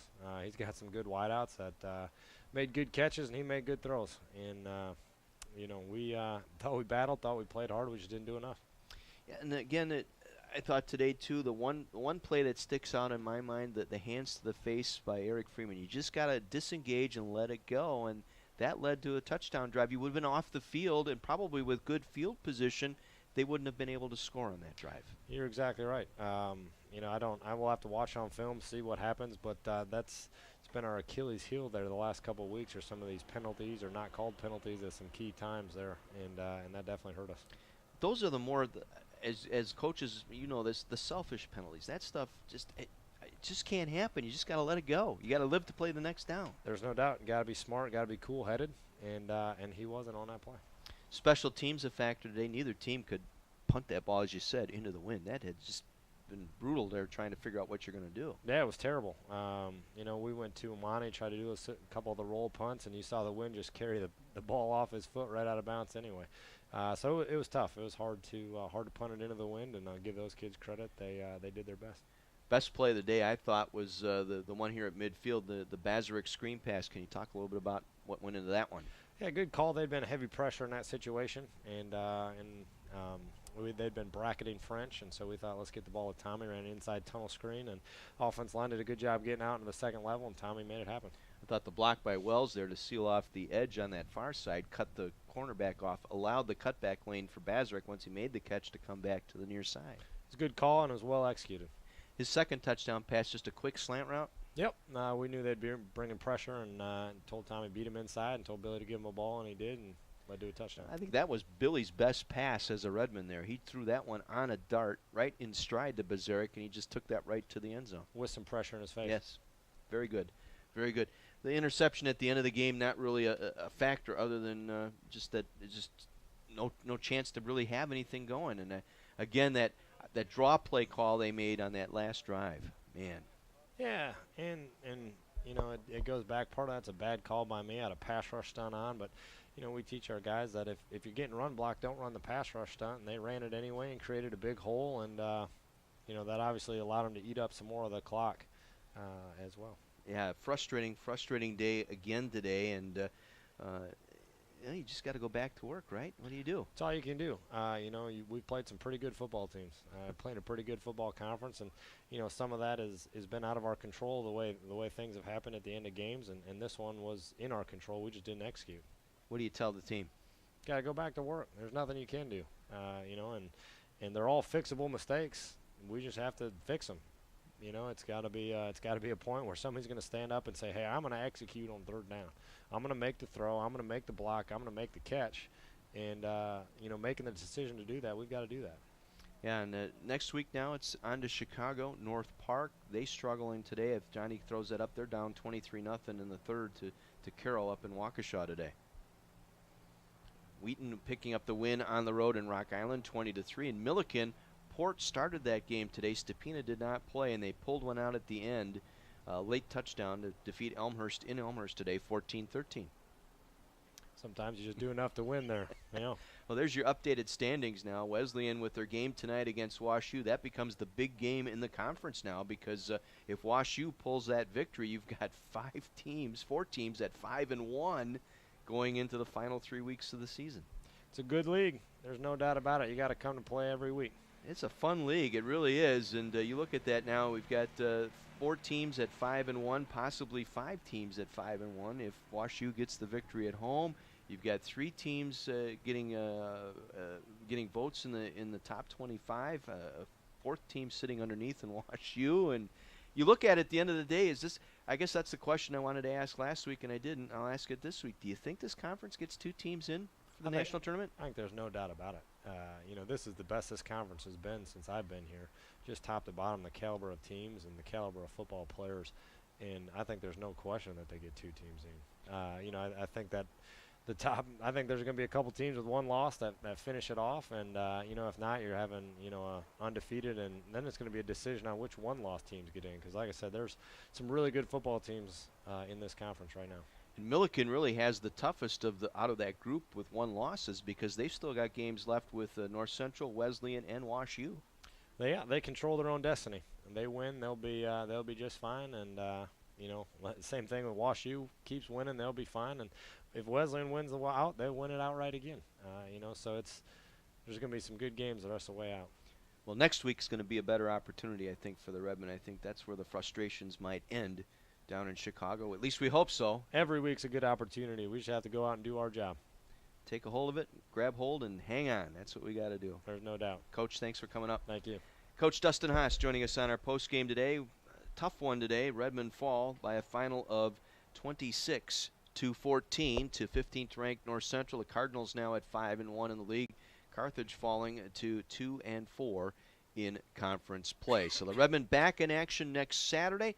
We'll be with you from the Holmgren Athletic Complex just east of North Park University. And that'll start at 12:30 with our broadcast, a 1 o'clock kick. Redmen back home here in 2 weeks. November 3rd, it'll be the senior day here at Art Keller Field against the Wheaton Thunder. Stay tuned. We've got soccer coming your way tonight. Doubleheader, Lady Reds and Redmen taking on Milliken University. That gets underway at 5 o'clock tonight. And then the men's match at 7:30. The men back here Wednesday night hosting Wheaton in soccer. That'll wrap things up this afternoon from Art Keller Field in Kenosha. Thanks to John Voinovich and his fine staff. All Carthage students working the broadcast once again today. Here manning the cameras and the audio and all the replay and stats and everything that you see on the video stream. These are Carthage students taking advantage of what John Voinovich and Mike Love have set up in the audio and visual department here with our feeds. We thank you for their effort here this afternoon. Thanks to Wayne back in the studio engineering our broadcast this afternoon. I'm John Weiser, wishing you a very pleasant Saturday afternoon, everyone. Wish we had better news, but there's always next week as the Redmen take on North Park. Your final here this afternoon, 15th ranked North Central 26 and the Carthage Redmen 14. Until next Saturday, have a great week, everyone, and thank you for tuning into Carthage Athletics, heard exclusively on Kenosha's radio station, AM 1050 WLIP Kenosha. Good afternoon, everyone.